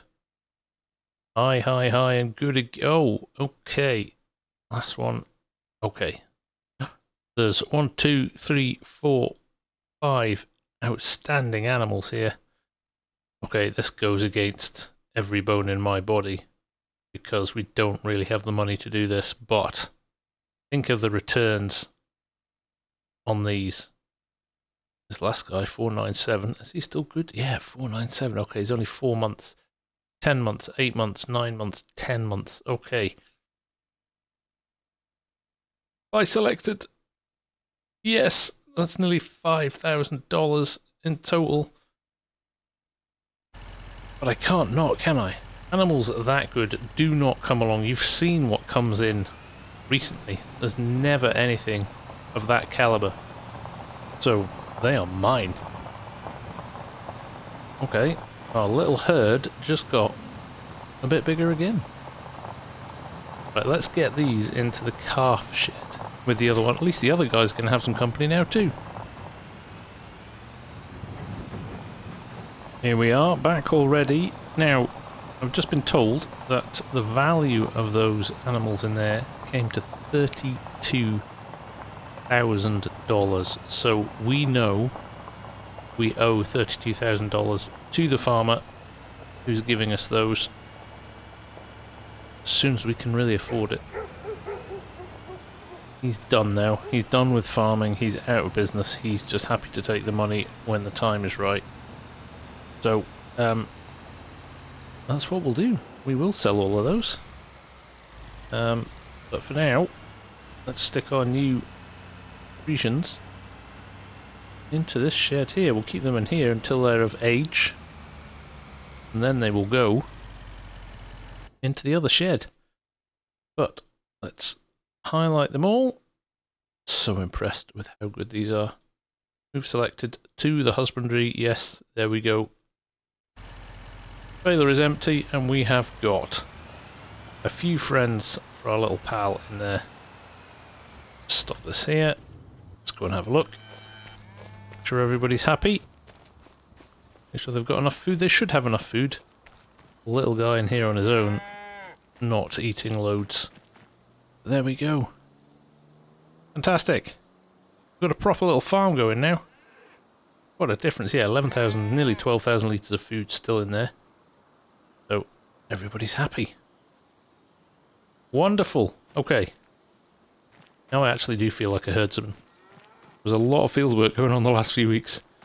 But now I absolutely feel like a herdsman. We've just got to make sure we look after these because they are beauties. Right, we have a challenge on our hands now. We are going to plant some wheat in both of these fields. One, because some of the straw will come in handy for TMR once it's ready. That will be next year, of course.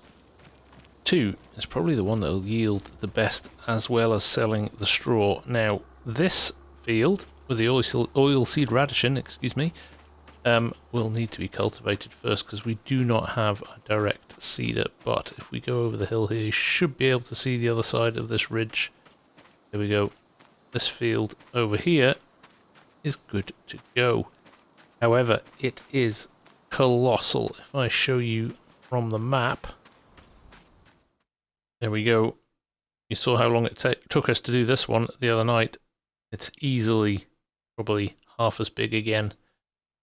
So it's going to take us a whole heap of time to get this done. So what we're going to do is just jump in and get it done. There's nothing else than to get on with it. We did say we were going to fertilize. I might hold on to that until this field is sown as well, because weeds as well, that's the other option. We've got weeds to go into here, and they need to be cleared out. And this will probably have weeds in it as well once we've planted. So I'm in a dilemma now. Fertilize, weeds, seed. Oh, no, decision time. We're going to do the weeds in here quickly, or they get too much bigger. And that is going to require this very small little weeder here. Hopefully we can get them out before too much longer. So I'm at 6,500. Is this something we're going to use? Let's lease it. I was going to say do we buy it? But actually, leasing it is going to take us a long time. Make up to £6,000 in spend. It's only 300 to lease it. But look, there they are. So, let's get them sorted ASAP. Right, off to the dealership we go. We are working this tractor seriously hard, aren't we? Pretty much doing all the work at the moment. Just looking at the repair bar down there. It's going to need some TLC at some point in the future as well. So, just need to be careful.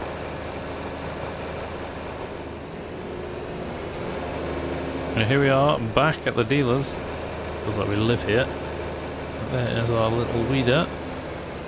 Yeah, this is the right thing to do, just from a time perspective. The other stuff can wait. Bales on the field, fertilization and seeding. We're in the early part of the seeding window for wheat. But we don't have much time when it comes to the weeds, because if they grow, we're going to end up spraying them. And I don't know if you had noticed, but there ain't no sprayer at our farm. Not yet anyway, so let's get this back to the field and see what damage we can do with it. Hopefully we're not too late. Here we are, and it is a joy. Every time I come in the yard I see them, it looks great. Fantastic. Right, I've been in these situations before, when you buy the piece of equipment and then find out that you've missed the window for your weeding. So let's see how we get on here. I'm hoping for the best, and already looking good. Will really help our yield if we can keep these weeds out of the field and stop them from strangling the crops. This looks good. They are going, aren't they? They're definitely going. Just do the check in front. Weeds small. Behind. No weeds. Still needs lime, still needs ploughing, still needs rolling. Not going to get any of those things, but we are going to get rid of our weeds. So, I guess we're back on it. We'll settle in and get stuck into this for a little while. So, come back in a little while and have a chat. Change a single thing. 'Cause you gave me you keep me going back to those days, incapable of keeping track of how many nights could pass. Cheap motels and driving fast, and the radio playing our soundtrack. Broken love, tequila and bluegrass. Evenings just like movie scenes along the roads in Tennessee, dreaming of what we could be. From the back of your dad's red, from the back of your dad's red truck.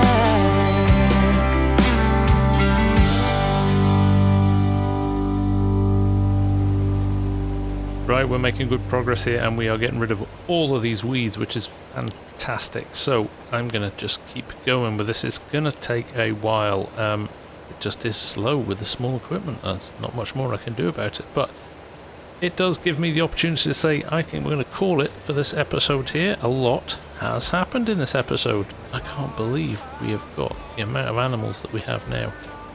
So, on that note, thank you very much for watching, and I will see you again very soon. Take care. Bye for now. Clouds form and start to turn, I'll run again. Far away when the hurricane, oh, that old hurricane comes.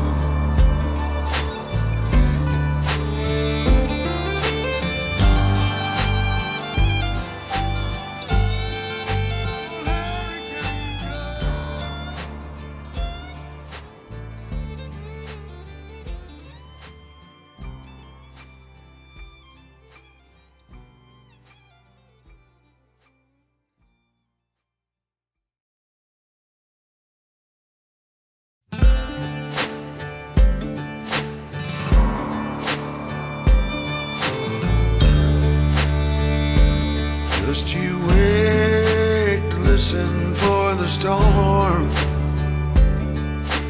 Hear the difference in the wind. When dark clouds form and start to turn, I'll run again. Far away when the hurricane comes in.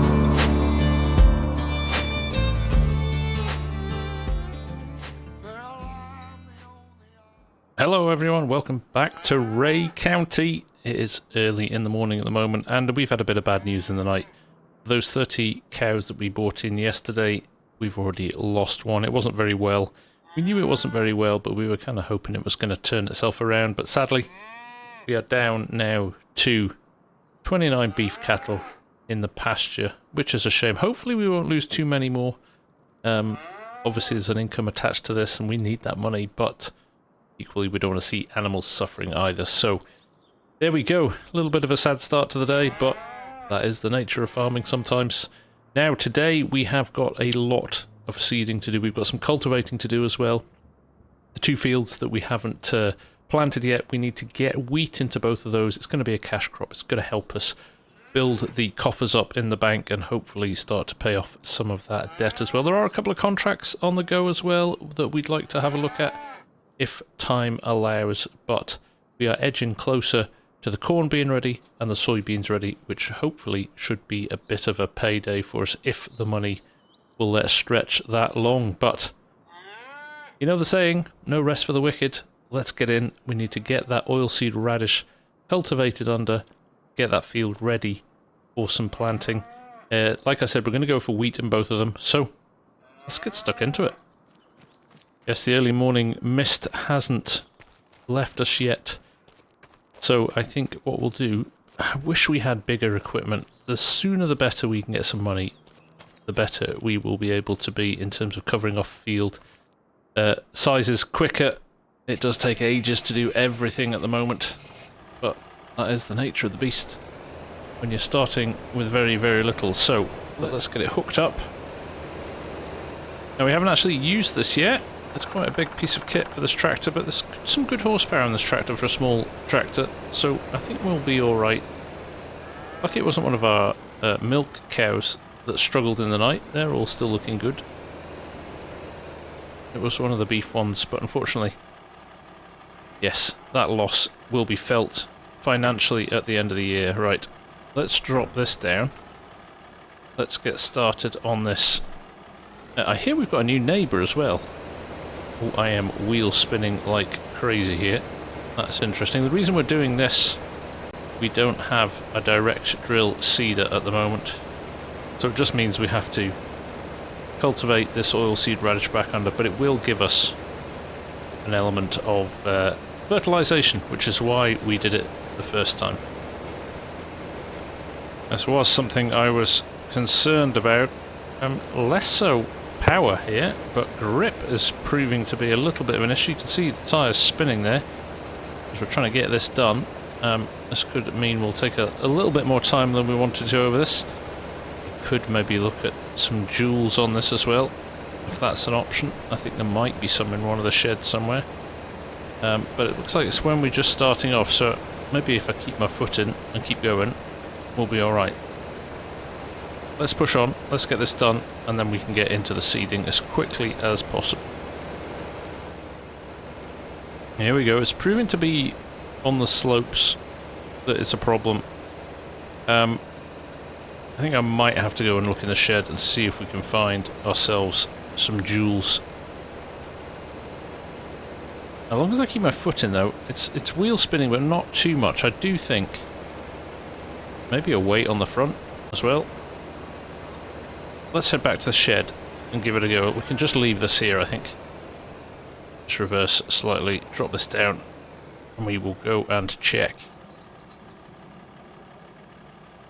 It would be great to have a little bit of help around here to be able to get two tractors in and running at the same time. The smaller tractor, without the cab, would absolutely be able to handle the seeding while we did the cultivating in this, but haven't really got to know anybody around the area really, other than the dealer and well, the animal dealer and the tractor dealer, but other than that, I've not met anybody else, so we're struggling. And they did say there was a lack of help around the area as well, so it's not like there's lots of people milling around to be able to help me either, so we're just going to have to struggle on at our own pace, unfortunately.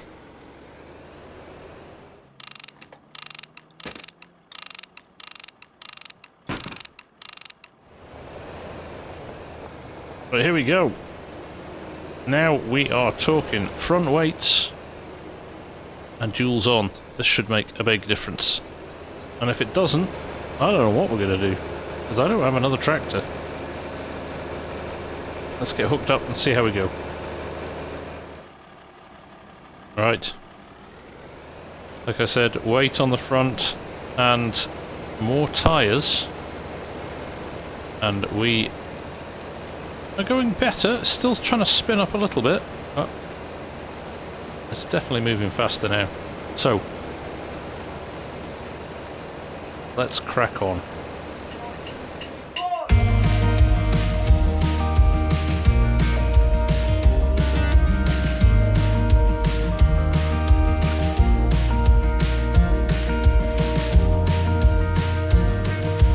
Lunch dates and coffee breaks, Tuesdays and random days. It's how we spend the worst days of our lives. Your sister doesn't like me much. Your father thinks that I'm a nut. Your son and daughter just don't wanna choose. Think it's time to get away and see. There's a big old world and it's calling you and me. Seattle's cold and I don't like New Orleans. There's a place I know would fit for you and me. Let's go to Carolina. We could start a new life. Right, here we go. All of the main passes have been done now, so we've just got this little triangle in the corner to finish off, which shouldn't take us too long at all. Now, I did consider putting anhydrous on this field, and I decided against it at the last minute. I saw cornfield dead ahead of us there. That will need anhydrous later on. Now, we can't do that. We would need somebody to come and do that for us, and again, the way money is at the moment, I've just got to be careful. But it would do wonders for the crops in terms of fertilization and getting the most out of them. So I think I might just bank that cash and save it for the field we're going to put corn back in again next year. Now, ideally, you would put corn in a different field, but I would like to get these crops in the ground and growing. At the moment, making money is our priority rather than selecting the most kind of effective crops. So we've just got to do what we've got to do to start bringing in some money. And I think wheat's a good one. Yield will be relatively good, but also there's quite a lot of money in the straw as well. Because they're quite big fields, we should see quite a lot of bales off them. I hope, anyway. We'll just have to wait and see.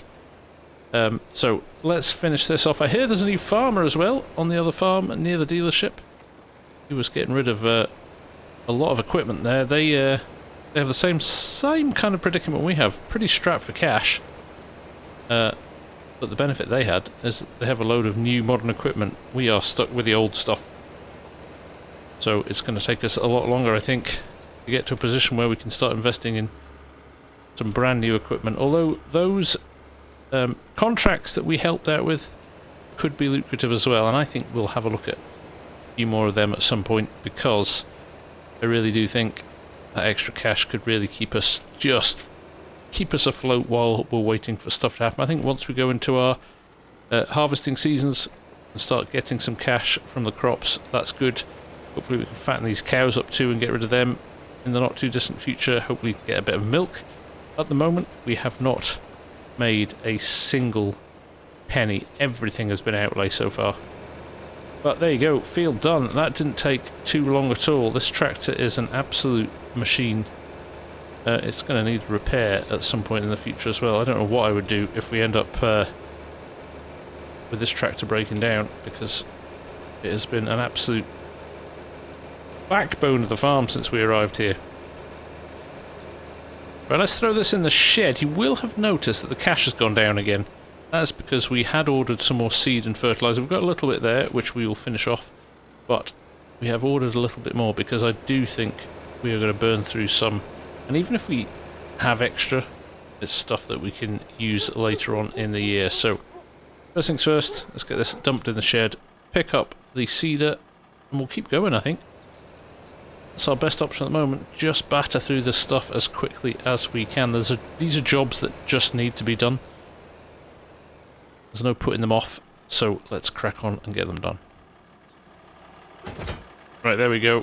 We're actually pretty full of both fertilizer and seed at the moment, so I think I'm just going to get stuck into this straight away. Let's make sure we switch it for the right seed. Right, here we are, the first venture into the other field. I basically need to get this lowered down. And away we go, simple as that. So, this will take a bit of time. It's going to be worth it in the end. So, I know we've just finished, but we'll jump into another little montage as we batter through this field. We'll see you in a little bit. I don't like living. You don't have much to trust in. You're scared to love again. I don't wanna miss a blessing. Carolina, Carolina. The weather's nice and the leaves still turn. We can settle down and the kids can learn that home isn't a place but a feeling. There's American pride and southern charm. Right, we're making good progress here. I did a couple of headlands just to get things started, but we have started on the up and down roads. As you can see, we are cruising through the field at pace, but we are out of solid fertilizer, so I'm going to grab the other tractor, hopefully bring over one of those big bags, so we can get this filled back up. We're alright for seed at the moment. I think we might even get through the whole field with what we've got in the tank for seed, but fertilizer definitely needs a top up, so we'll be back in a sec. Right, only problem here is we have got the bucket on at the moment, so let's drop that off. I think we're just going to put it down here. Dropped off. We don't really use that for much at the moment, but maybe for hauling some manure later on, that might be worthwhile, but we're going to use the bale spike in here. We don't have a set of forks actually, so hopefully this will work. Let's give it a go. There we go, that's a good sign. I think we might be light on the wheels at the back, but as long as we drive carefully, we should be alright. Right. Let's see if we can get over to the field without any dramas.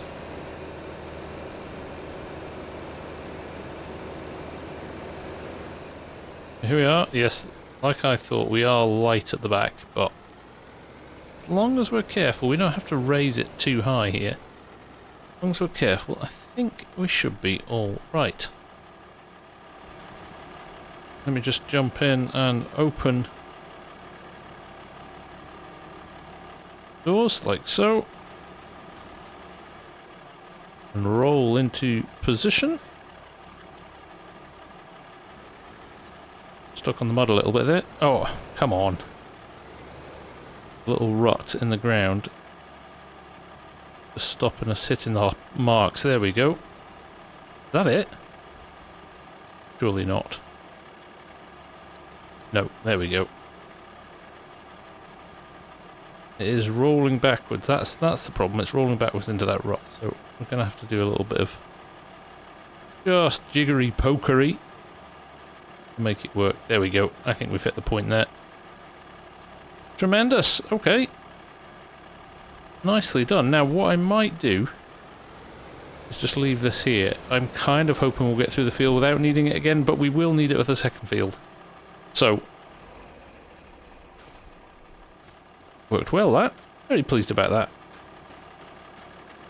Pull up. And we are good to go again. Right, let's close the lids down.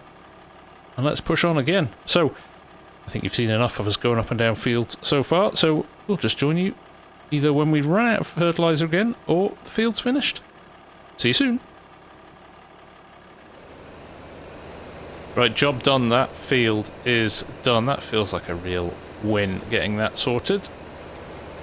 That will set us up later in the year for some decent income, I hope. Right. Let's set up and get this ready for the next one. We do need seed as well. We are out of seed in the seeder here. Look, 10% left and 16% left of solid fertilizer. So it did last till the end of that field there, which was good. There we go. That worked. Right, the seed is over here. I didn't bother bringing that over, so we'll run over and get that loaded up. The other thing I want to make sure we do is get some fertilizer on the alfalfa field down there. That needs some attention so that it will kind of boost the yield of it a little bit. We'll have a look at that in a little minute as well. That does involve purchasing probably a little fertilizer spreader, but I have spotted there is one in the store at the moment, so we'll get that sorted. But first and foremost, let's get seed in from the seed box. Maybe the rest of that fertilizer that's there will work on the other field. Now, let's go and check out the field, and let's go and check out the cost of this spreader. So here we are. Now, if I look at this,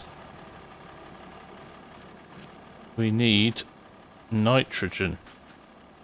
pH is actually good for lime perspective, so it just needs a little bit of fertilizer to help it along. So, let's head to the dealer.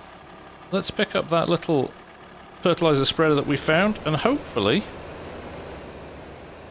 we'll be able to cover the whole field with what we've got in terms of fertilizer. We shall find out. But here we are, always driving through those nice big John Deere tractors and wishing that one day we'll end up with one, but for now, stuck with these. Right, let's go and have a look in the store, see what's what. So here it is, good old-fashioned spreader, 14-meter width, so it's got a good wide width. It only holds 300 litres, 2,000, and something like this is just going to be helpful for us, right? So let's get that. There it is, looking good. Let's throw it in the vehicle, and let's get back to the farm. Let's top it up. We'll probably take the bag with us on the front loader as well, so that we can refill if we need to. Right, all hooked up. We'll see you back at the yard, and then we'll see you in the field too. Now I'm in two minds. Do I take the other big bag, or do I take the final bit that we've got left out here? I think let's just fill this up with what's here and see what's left. 300 litres. Now, interestingly, there's only 500 litres in the seeder as well, and that lasted a good half of one of those very big fields. Now, this isn't as big a field, so I think we give this a go. And actually, we're right by the co-op, so we could buy another couple of small bags if we needed to. Let's do that. That feels like a sensible option, rather than having to haul stuff down there. Right, we'll see you at the field. Right, here we are. Let's give this a go, shall we? Hopefully we'll be able to tell when we jump onto the field what's what. There we go. It is putting fertilizer on, 98%. So it's eating through it at a decent rate. I think we could probably get through this though, with maybe a couple of loads. Let's see how we get on. Let's go to Carolina. We could start a new life. You're already my best friend, but don't you be my new wife. I don't like living. You don't have much to trust in. You're scared to love again. I don't wanna miss a blessing. In Carolina,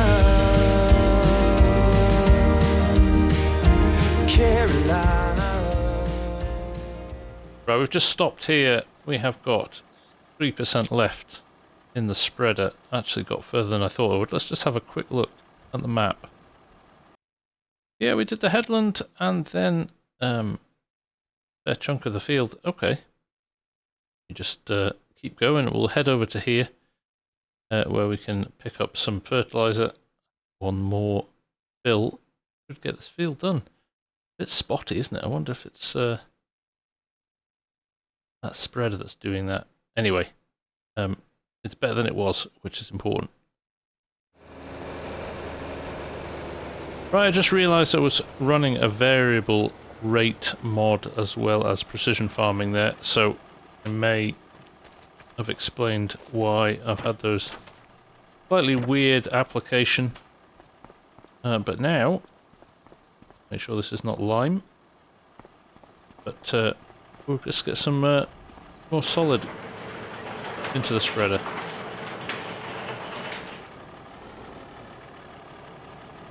There we go, perfect.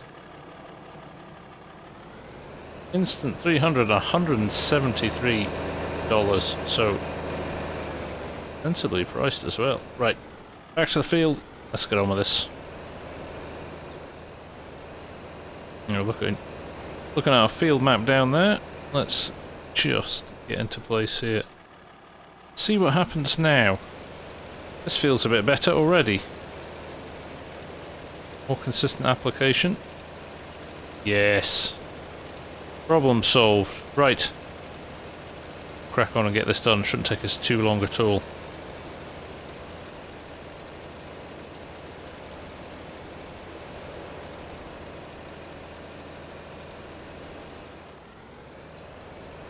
Right. Last kind of half pass just up here.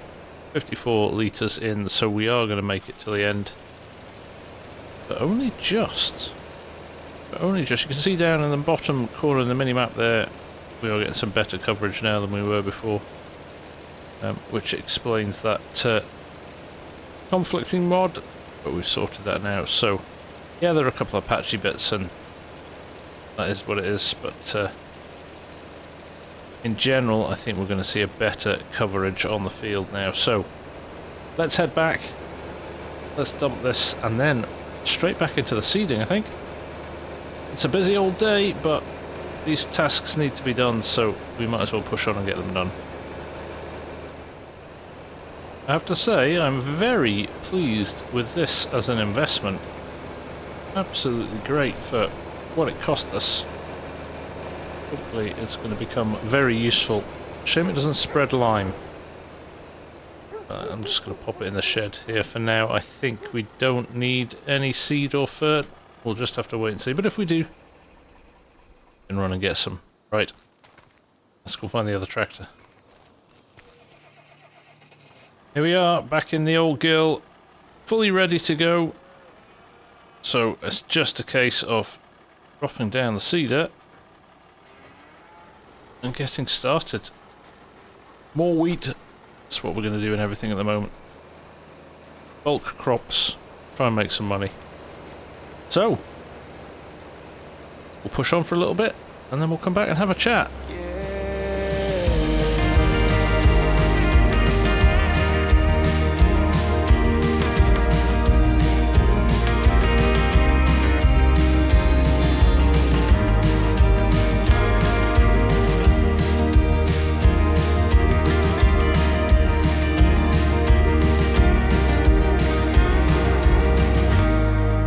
Right, we've just had a little stop. We just wanted to check progress here. Looks like it's seeding really nicely, and we have got lots left in the tank, so we should get through the whole field with this, which is awesome. So on that note, I just wanted to say thank you very much for watching. Again, we are making progress. It's slow, and we have to choose what we do and be careful with our money, but I feel like things are moving in the right direction. I just need to convert some of these crops into some capital, and then we can start to think about what we do next. Hopefully the cows are going to come along too as they grow in the next 6 months, and then we will really hit the ground running. So stick with me. We're going to get this done. We will not be defeated. But for now, thanks for watching. Take care, and I'll see you again very soon. Bye for now. Start to turn around again. Far away when the hurricane, oh, that old hurricane comes.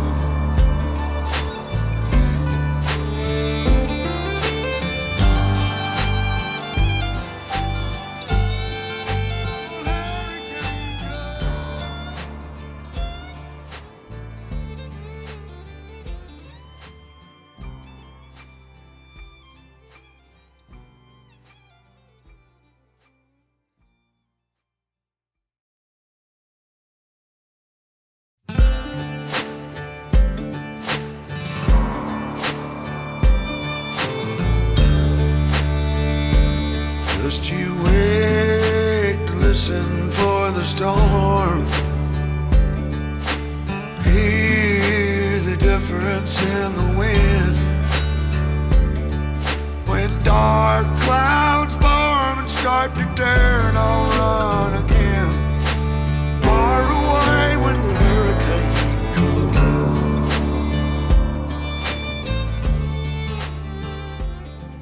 Well, I'm the only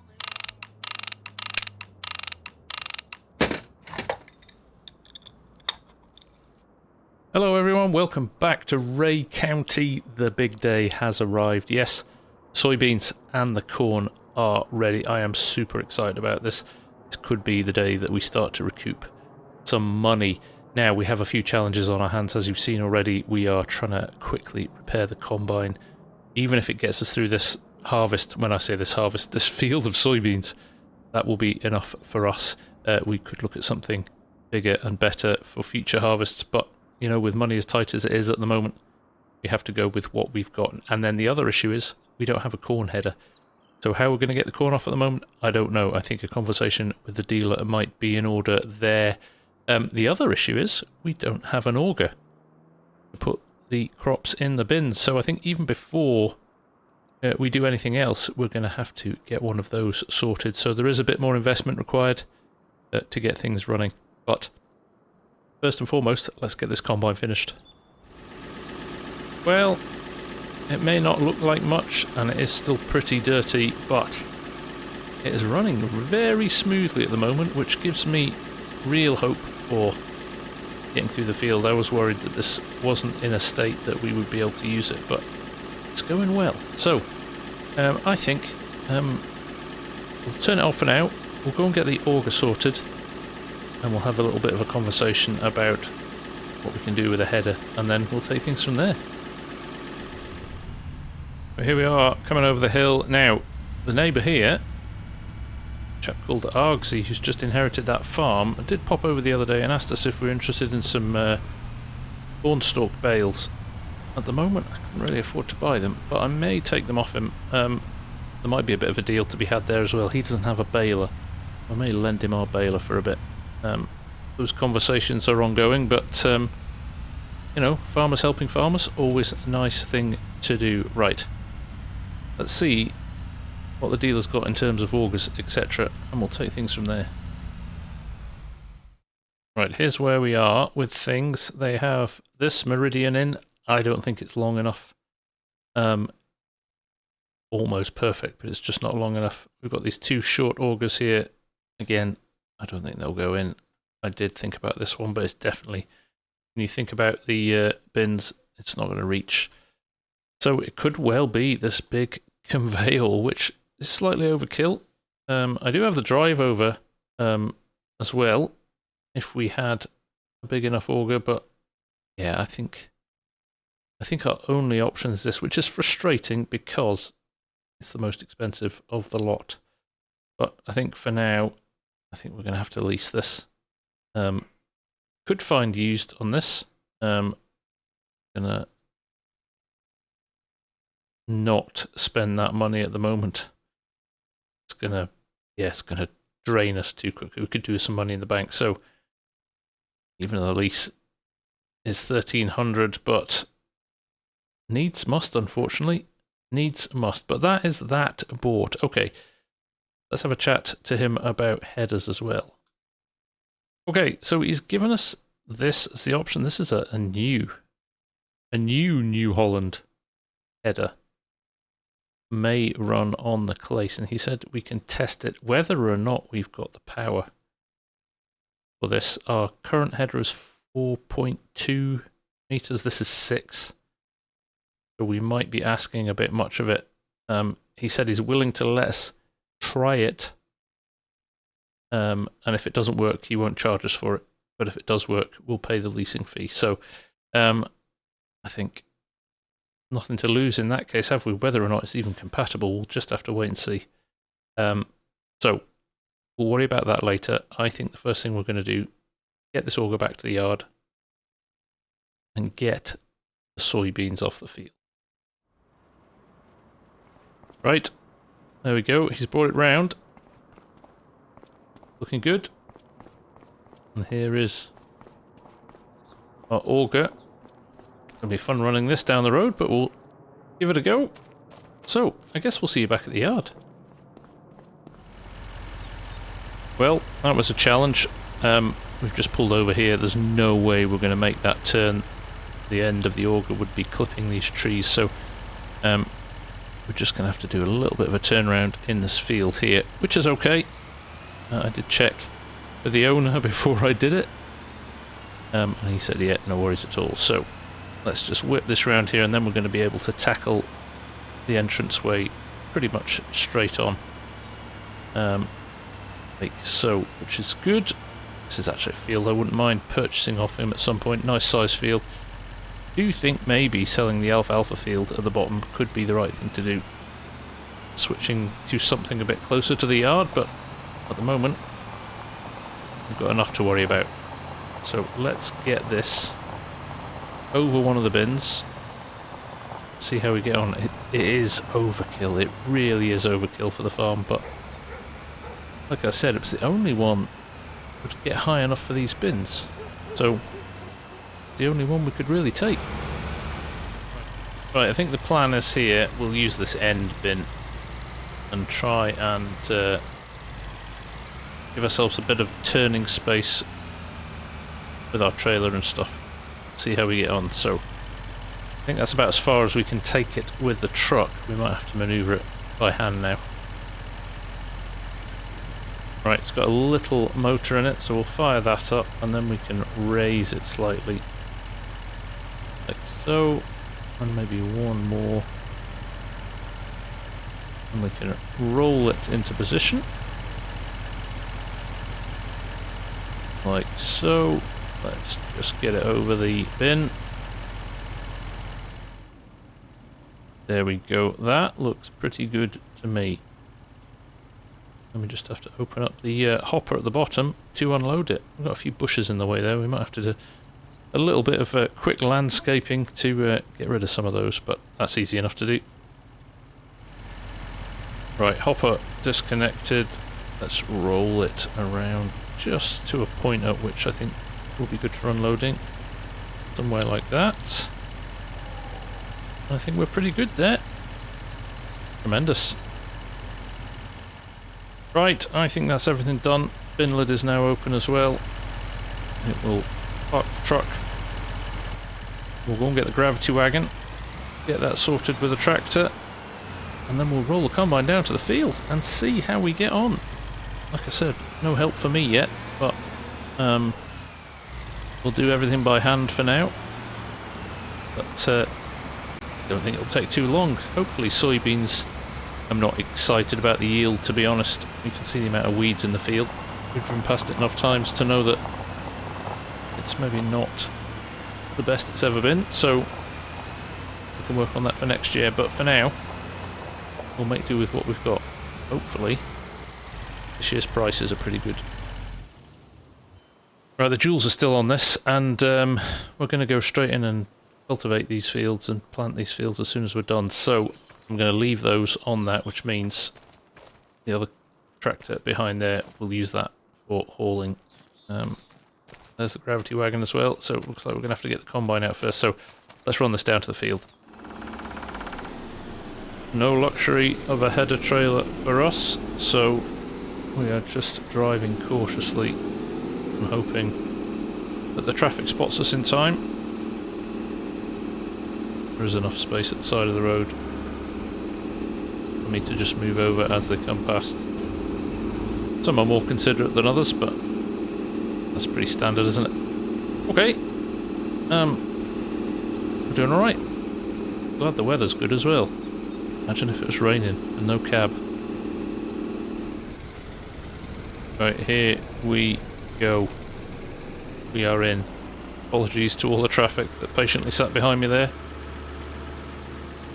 Always appreciate that, and you know, it's a rural area. They know how important the farming is around here, so they are very patient with us. Anyway, I think even before we go and get the gravity wagon, we'll see how far we can get through this field. The tank on this is tiny, but equally, I think the yield might be too. Okay, this is shaking quite a lot. Look at that. It may shake to bits before we finish the field, but let's see how we get on, shall we?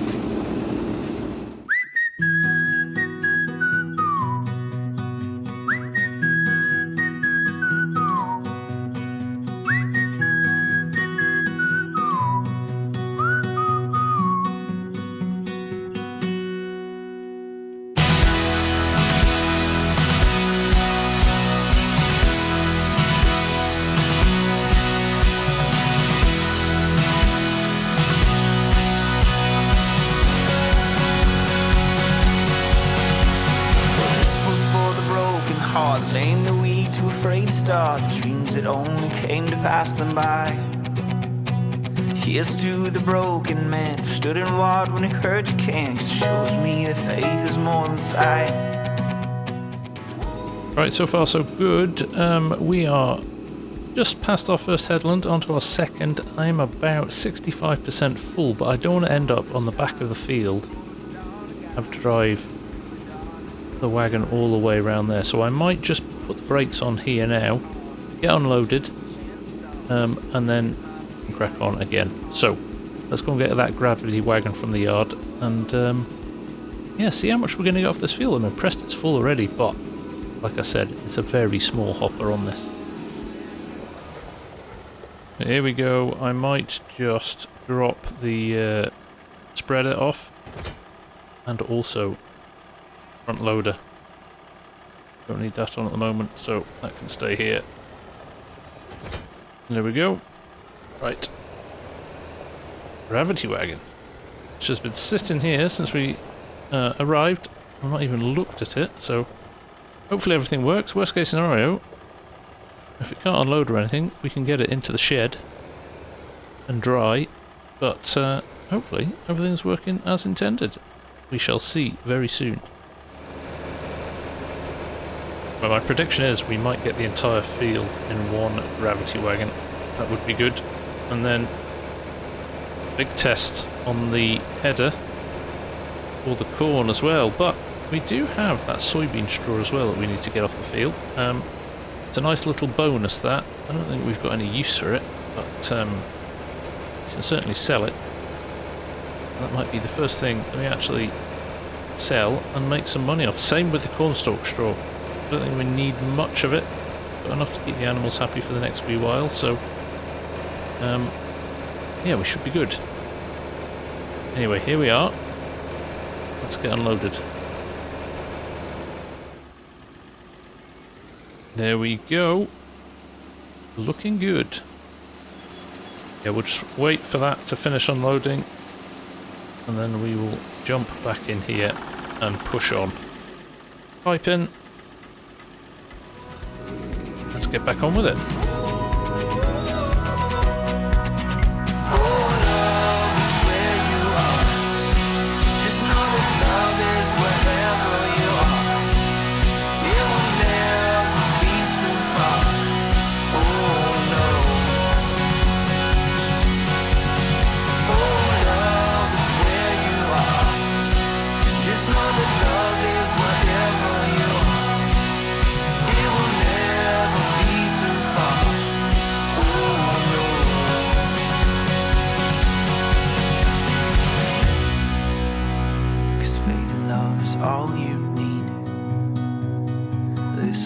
world doesn't see.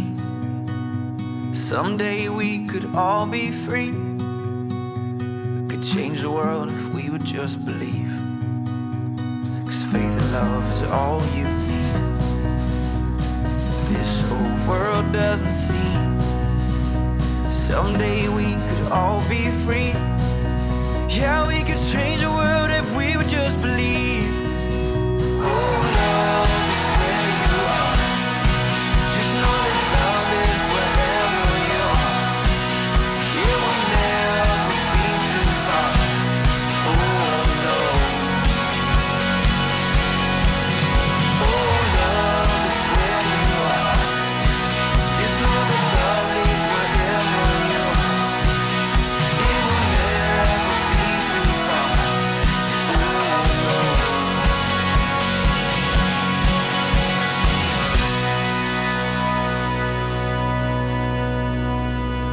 Right, time for another unload.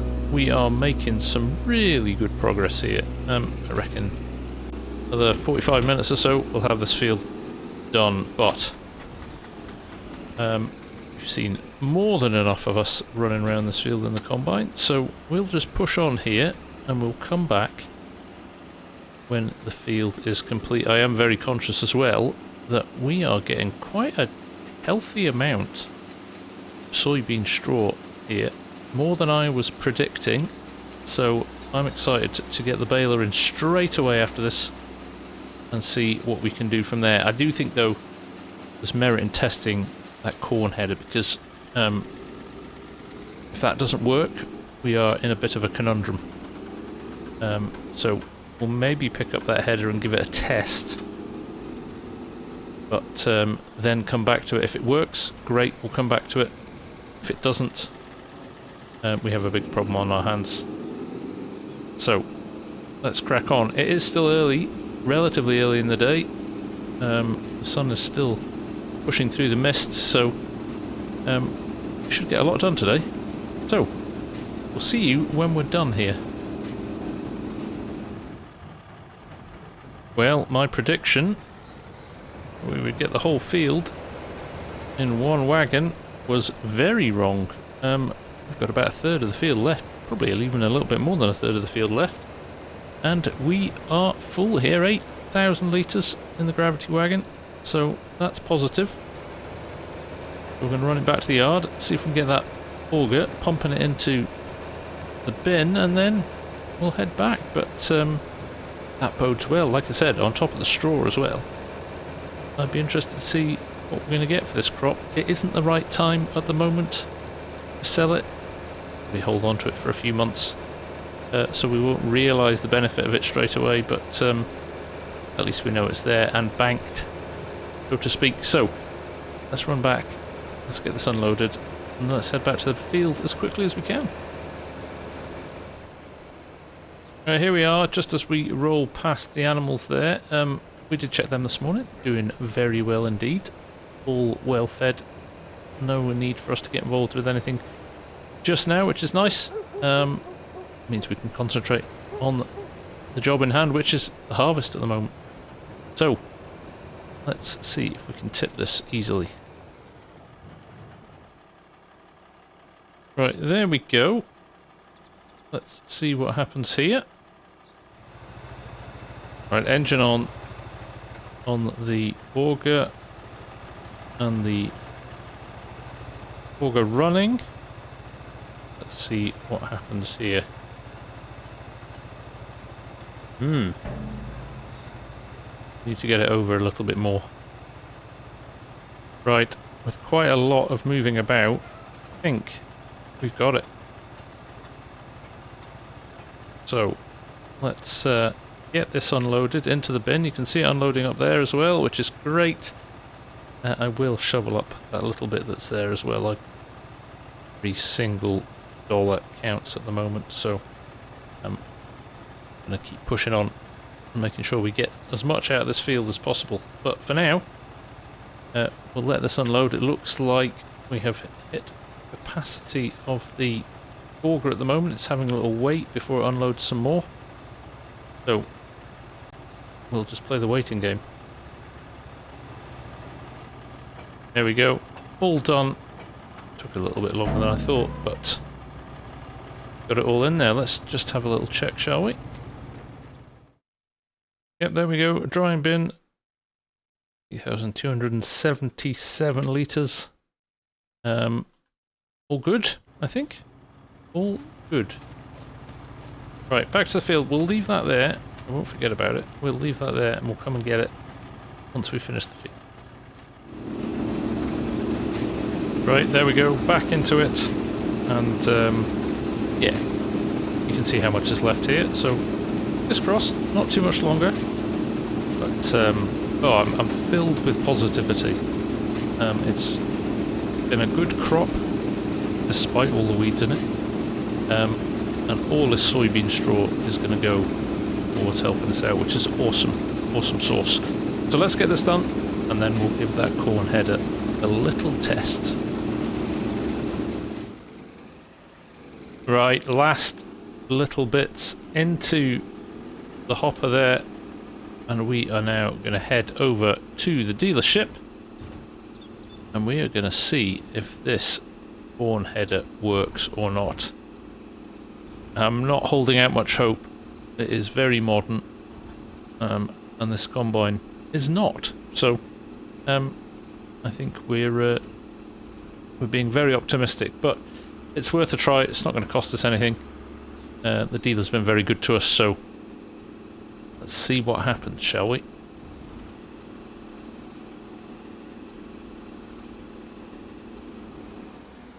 Right, here we are. Yeah. Now seeing them side by side, I am really not optimistic at all. It looked big before, but now this is serious. You know what? We'll just marry them up to each other. Let's see what's what. Well, I did not expect that. It's actually got the right connectors. Now, next thing, well, two things really. Is there enough power to run it, and does it even spin up?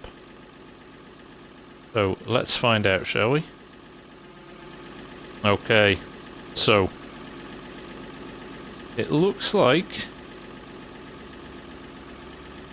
it won't power up. And that is because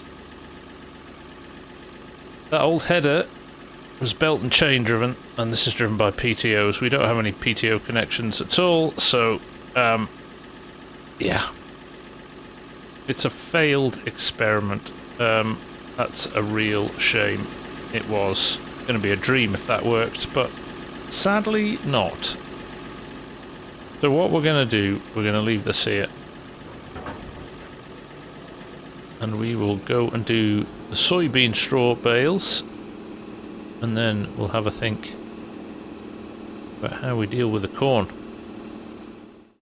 I mean, while it's really frustrating, we do have a couple of months coming after this one where we could harvest our corn, so it may take us a little bit longer to find something, but corn isn't going to go to waste as long as the weather behaves, I suppose. And again, same as the soybeans, I mean, a month shorter, so we only had October and November to get those off, so it's good that we have them off already. But yeah, it's not the end of the world. It's not the end of the world. Right, I just need to wander next door now, grab the tractor, get those soybeans into the bins, pick up the baler, and we're all systems go again. Right, here we go. Let's get this out of here, and then we can have a little prediction on how many bales we're going to get out of here. I don't know, is the quick answer. This could look like a lot of swath. It could be kind of light, though, when it's all compacted down. Compressed into not many bales, but when you look at it on the field, it looks pretty good, so let's wait and see, shall we? Let us wait and see. Right, we're back. Let's get this lined up and tipped as quickly as we can. So we can see our trigger here when it arrives. It arrives. Where are you? There it is. We had to drive around the other side, but in it goes. That is our soybean harvest done, over before it really began, wasn't it? Hopefully in future years that will be different and we will have a lot more crop to play with. But there we go. Excellent job done. Now, because of our issue with the corn header, I am just going to drop this here for now. And we are going to run over with the baler in a second. I'm just going to check what our final numbers were on the soybeans. 12,420. Right. Let's just go and get a shovel. Pick up that tiny little bit. I know it's probably not worth it, but I can't think like that. Every penny counts at the moment. Right, that's on. Drop the bale spike. And grab the bucket. There we go. What about the propane tank? Again, something we need to think about. When it comes to the corn, whether or not we dry it. The prices aren't radically different. So, it's just a decision really on whether or not we want to bother with spending the money on the propane for a very small difference in price. There we go. It was 349 litres. So, worth putting in, I think. Right, let's get it tipped and let's go baling.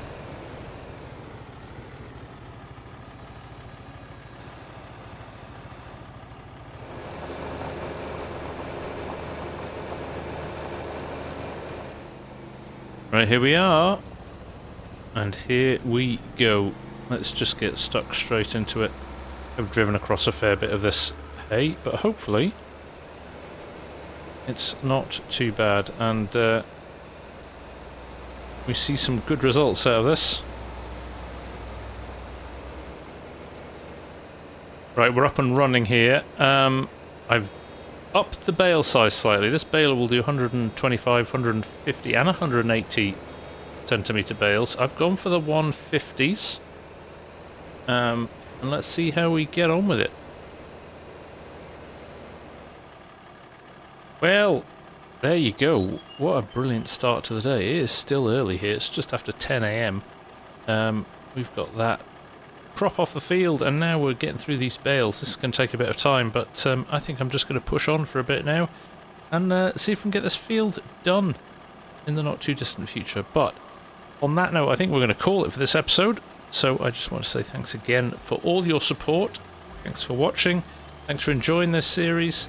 Lots more to come on this, and we've got a few challenges ahead of us still. So stick with me. I'm hoping we can turn this farm around still. But for now, take care. See you all again very soon. Bye for now. Start to turn around again. Far away when the hurricane, oh, that old hurricane comes.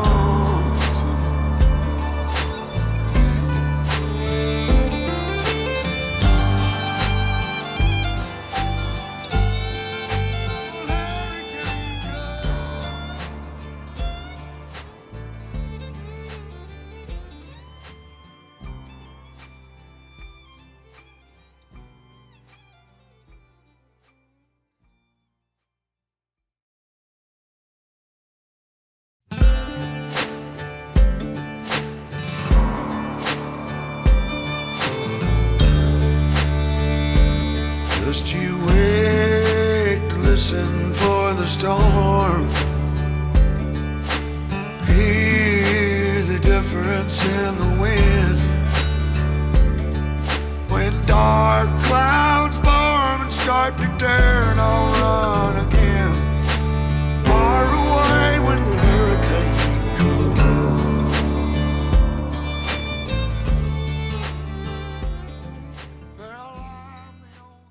Hello everyone, welcome back to Ray County. We are delighted to say that we finally got our first crop off the ground in the last episode.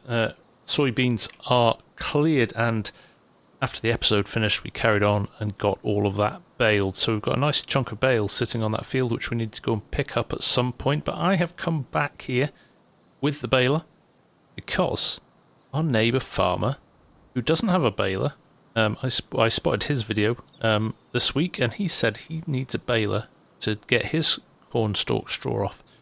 And I need a combine to get my corn off the field. So it looks like we might be able to do a little bit of a trade there.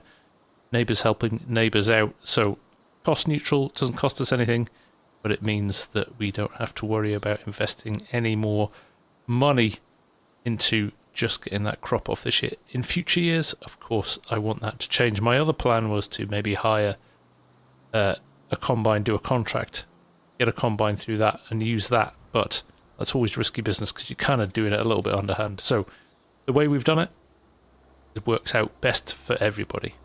So without further ado, let's go and get today sorted. We will take the opportunity just to make sure that the cows are all right, though it's coming up to lunchtime.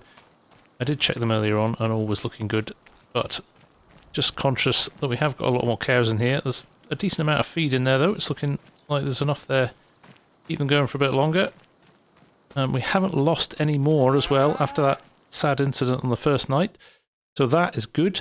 But there we go. If we go to here, here's our animals. They are doing well. We've got a decent amount of food in there. Nothing to worry about. We'll just have to keep an eye on them. Varying price-wise there in terms of numbers. We know what we spent on them originally. So hopefully that will go up when they hit 100%. We shall see. Dairy cows all looking good over there as well. So it means we can just focus on getting the crops in. Now, as we wander over here as well, something else happened as well off camera last week. We don't need this monster anymore because the dealer ran this down to us. A lot more practically said for what we need, and a lot less in cost as well. Just $8,000 to buy. We have leased it though. Just $400 for the initial lease. So that is good too. Really positive. And this one we can get rid of. It was a little bit too OTT for what we needed, but yes. So we need to set this up actually, because this needs to go into a separate bin to where the soybeans went. So there we go. This feels a lot more manageable. Absolutely. So shout out to the people who mentioned this after my last video.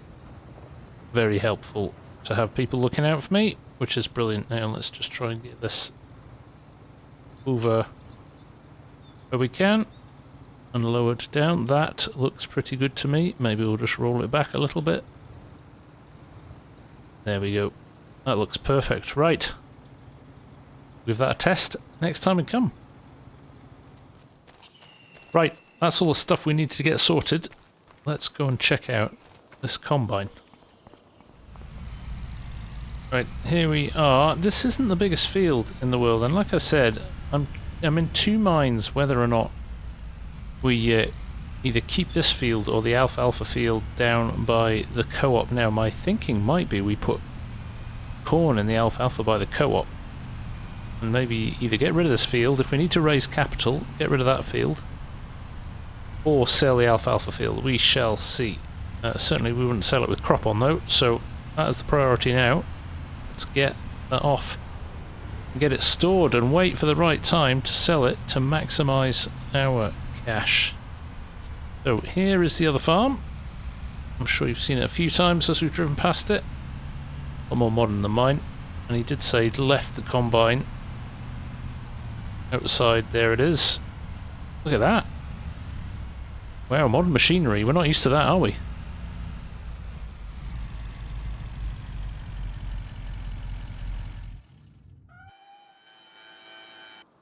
Right. Looking good. Very clean as well. He obviously looks after his equipment. Take a leaf out of his book. I don't even have a pressure washer at the moment. Maybe I need to resolve that. Right. Let's get this over to the field. I'm hopeful that this hopper's quite big and that we can get the entire field into one hopper, but I've said that before, haven't I? And it didn't work out, so at least let's get it in there and get running. and then we can make a judgment call after that. Just looking over the road there, that is our stash of bales. Absolutely loads of them. So I'm quite excited about the fact... Oh, no, I'll let you go. I'm quite excited about the fact that we'll get some decent money for those, hopefully. Right. We will see you at the field. Right, here we are. It's not a particularly big gate. Yeah, I'm being as quick as I can. Honestly, you'd think living in a rural community they'd have a bit more patience. Most of the time they're very good, but there's always the odd one. An out-of-towner, maybe. Right, we need to unfold the combine as well. Way more complex than the other one. I just turned it on and went. There we go. Let's get this header down. This shouldn't take very long at all. That is a wide old header, isn't it? Right. Let us see how we get on here.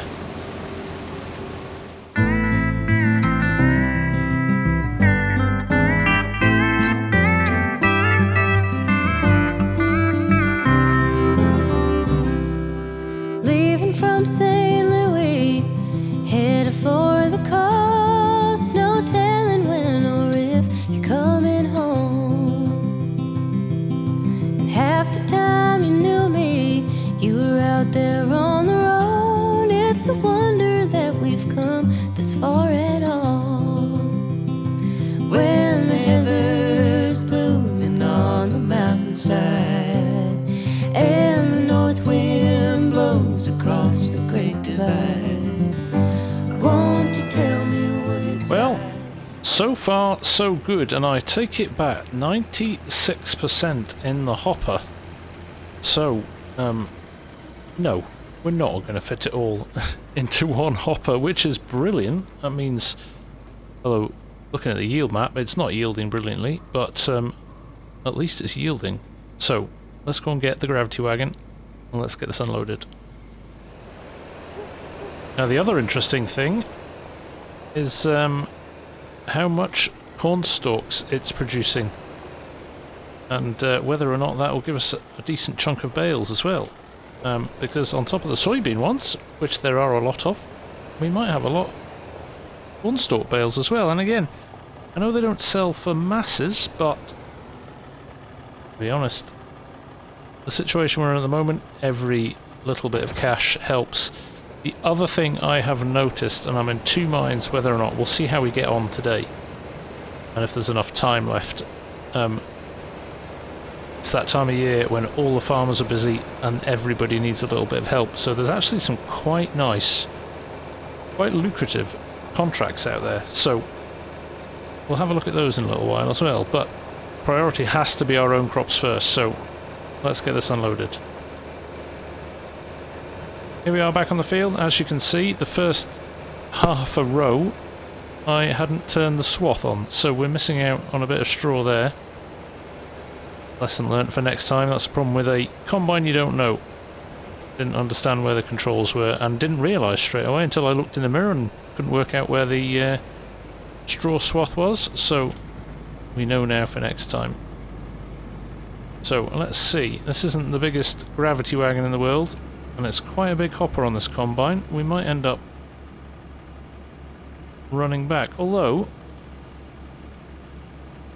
oh, I'll just have to wait and see. I'm not going to predict anything. Hopefully there's enough to empty the hopper, if nothing else.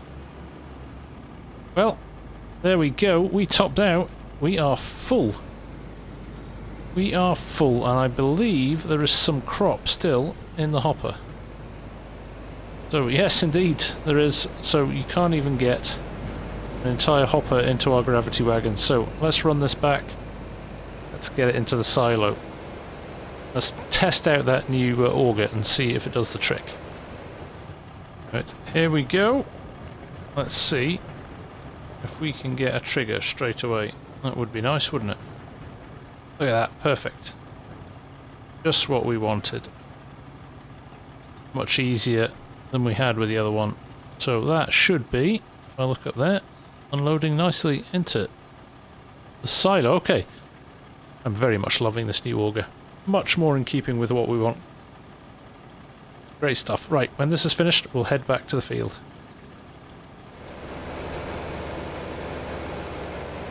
Right, here we are back in the field. Let's get this last, I guess there's maybe a couple of 1,000 litres left in the combine. Let's get those out into the wagon here and then have a good run at the rest of the field, hopefully, without too many interruptions.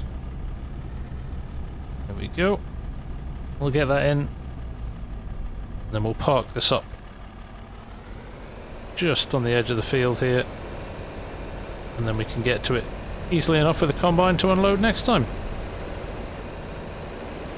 Might as well drop it near the gate, actually. Right, back to the combine. I've got to say, loving using some modern equipment. It's a nice change of pace. Right, we'll push on. We'll see you when we're done. Western sky and whatever will become of you and I. Do you smell the oleander in the California breeze? Have you reached a place where redwoods meet the sea? Well, I will never know, dear. I can only guess, for the Roman is the one that you love best.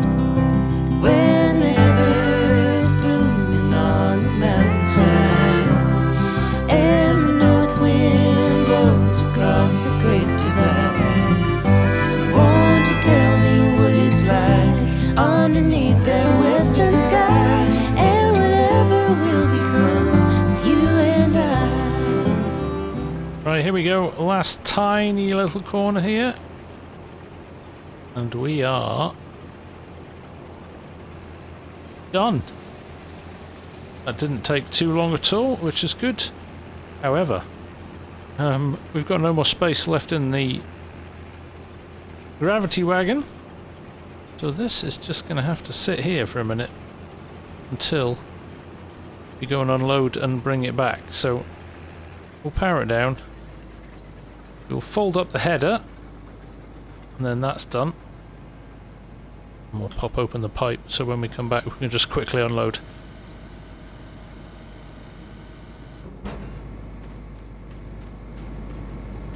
That was brilliant. Loved that. Happy days. Right. Let's get this unloaded.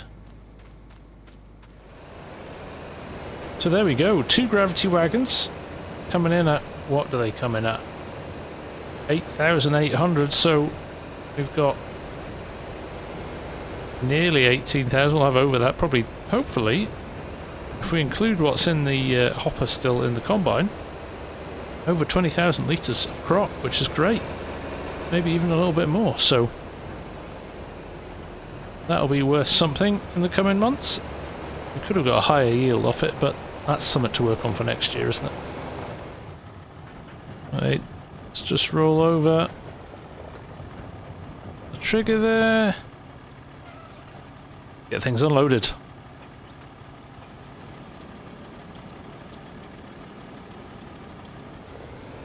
Right, there we go. Let's get that last little bit out of the combine. And that is harvest done for us for another year. We're going to need some more fields, aren't we?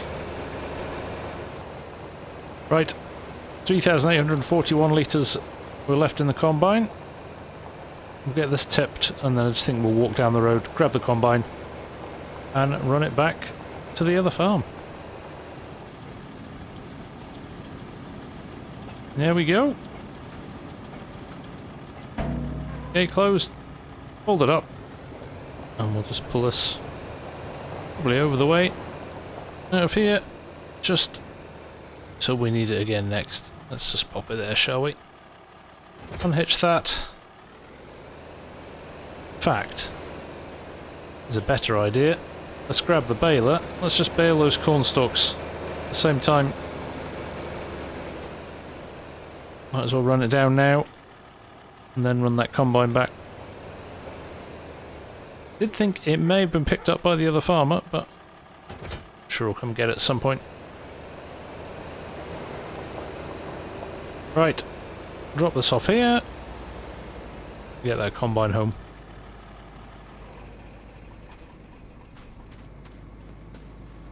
Like I said, there's big chunks of cornstalk straw here. This could be quite a lot by the time we get it off the field. We'll soon find out. Right. We'll see you at the other yard. God bless folding headers, eh? That would have been a proper pain if we'd had to unhitch it and do everything else, but as is, we can run down the road. It's alright, it's a bit narrow, but it's pretty good. So, there we go. Let's park this up. Send a big thank you to Argsy at some point for helping us out here. Let me roll it in here. Stop it for now, and we'll crack on with our day's work. Right. Okay, our truck's even looking dirty. We haven't even used it that much. That pressure washer might have to become a bit more of a priority. Right, bale time again. And then we'll maybe think about getting some of these off the field at some point.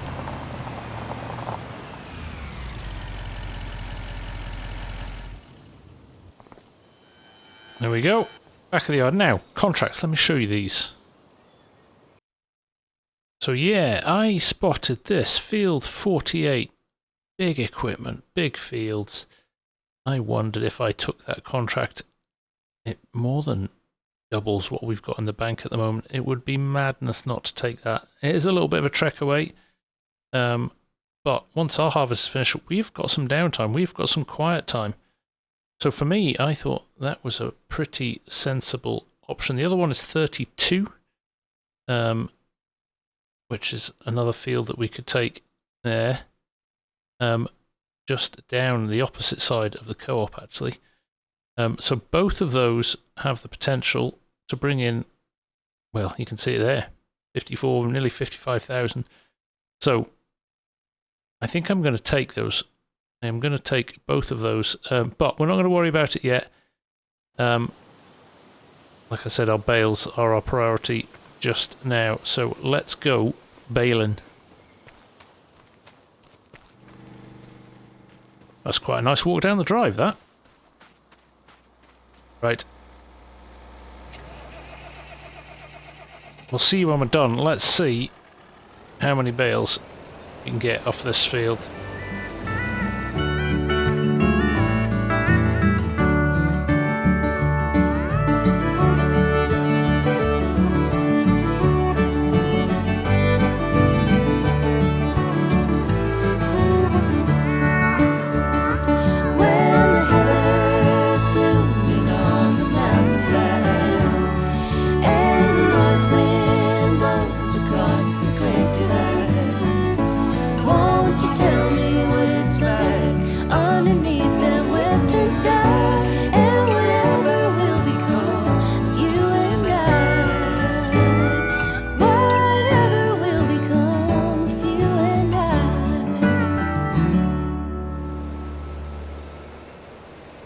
Right, here we go, last few of the little passes at the end. What a load of straw we've got off this. This is insane. They are 150 centimetre bales, so slightly bigger than the 125s, but I am blown away with how many we've got here. This will definitely help us. The more the merrier, right? It might just be a numbers game at the moment. The more we've got, the more we can sell, the more money we'll make. And it is as simple as that. Now, we're going to have a little bit of a bale left here. A few bits and bobs of a bale, not a full one, but that's alright, we can handle that too. But yeah, I was not expecting this many. So yes, this combined with what we got from the soybeans, it's a pretty epic haul. So, there we go. Let's pick that last little bit up. Let's just check the HUD and see what we've got. 12% of a bale. It's hardly worth popping out, but we don't really have another option, so we will get rid of it. Right, so let's count these up. 1, 2, 3, 4, 5, 6, 7, 8, 9, 10, 11, 12, 13, 14, 15 bales. Fantastic. Fantastic. Right, let's turn this off. Let's get this back to the farm. We might as well grab the trailer and the spike, hadn't we? Well, there we go. Baler back in the shed. Go a little bit further back this time. And we can grab the bale spike as well. It'll take a while to pick up these bales, I think. Right, bale trailer hook up. Here we go. For that. Let's go and get the bales. In fact, we'll head to the soybean field first. They've been sitting there a bit longer. We'll let those one-stalk ones settle a little bit more. At the same time, we'll just check how much we've got in the way of crops as well. So there we go. Current prices. Corn stalks, 84,000 litres. $22 is the current price. 25 is the max price. That'll just give us 2,000. But hey, it's better than nothing. Alfalfa windrow, we don't need to worry about. Soybean straw, 130,000 litres there. Current value just under 3,000. Could sell it for 3,300, so we'll hold on to that for a little bit longer. Soybeans, 12,000 litres. 268,000 per 1,000 litres, which gives us a price of nearly 7,000 if we hold on till July next year. So yeah, we're going to have to hold on to that for quite a long time. I can't see our corn in there, actually. That's interesting. Wonder where that is. We definitely have it, because we just took it off the field. But we'll check back on that later. Here we are, into the soybean straw field, and look how much straw there is in here. It's a shame it's not worth a little bit more, but, you know, add it all both together, add both sets of bales together, it is worth quite a lot. Now, in regard to the corn, we've just worked out why it wasn't in stock check.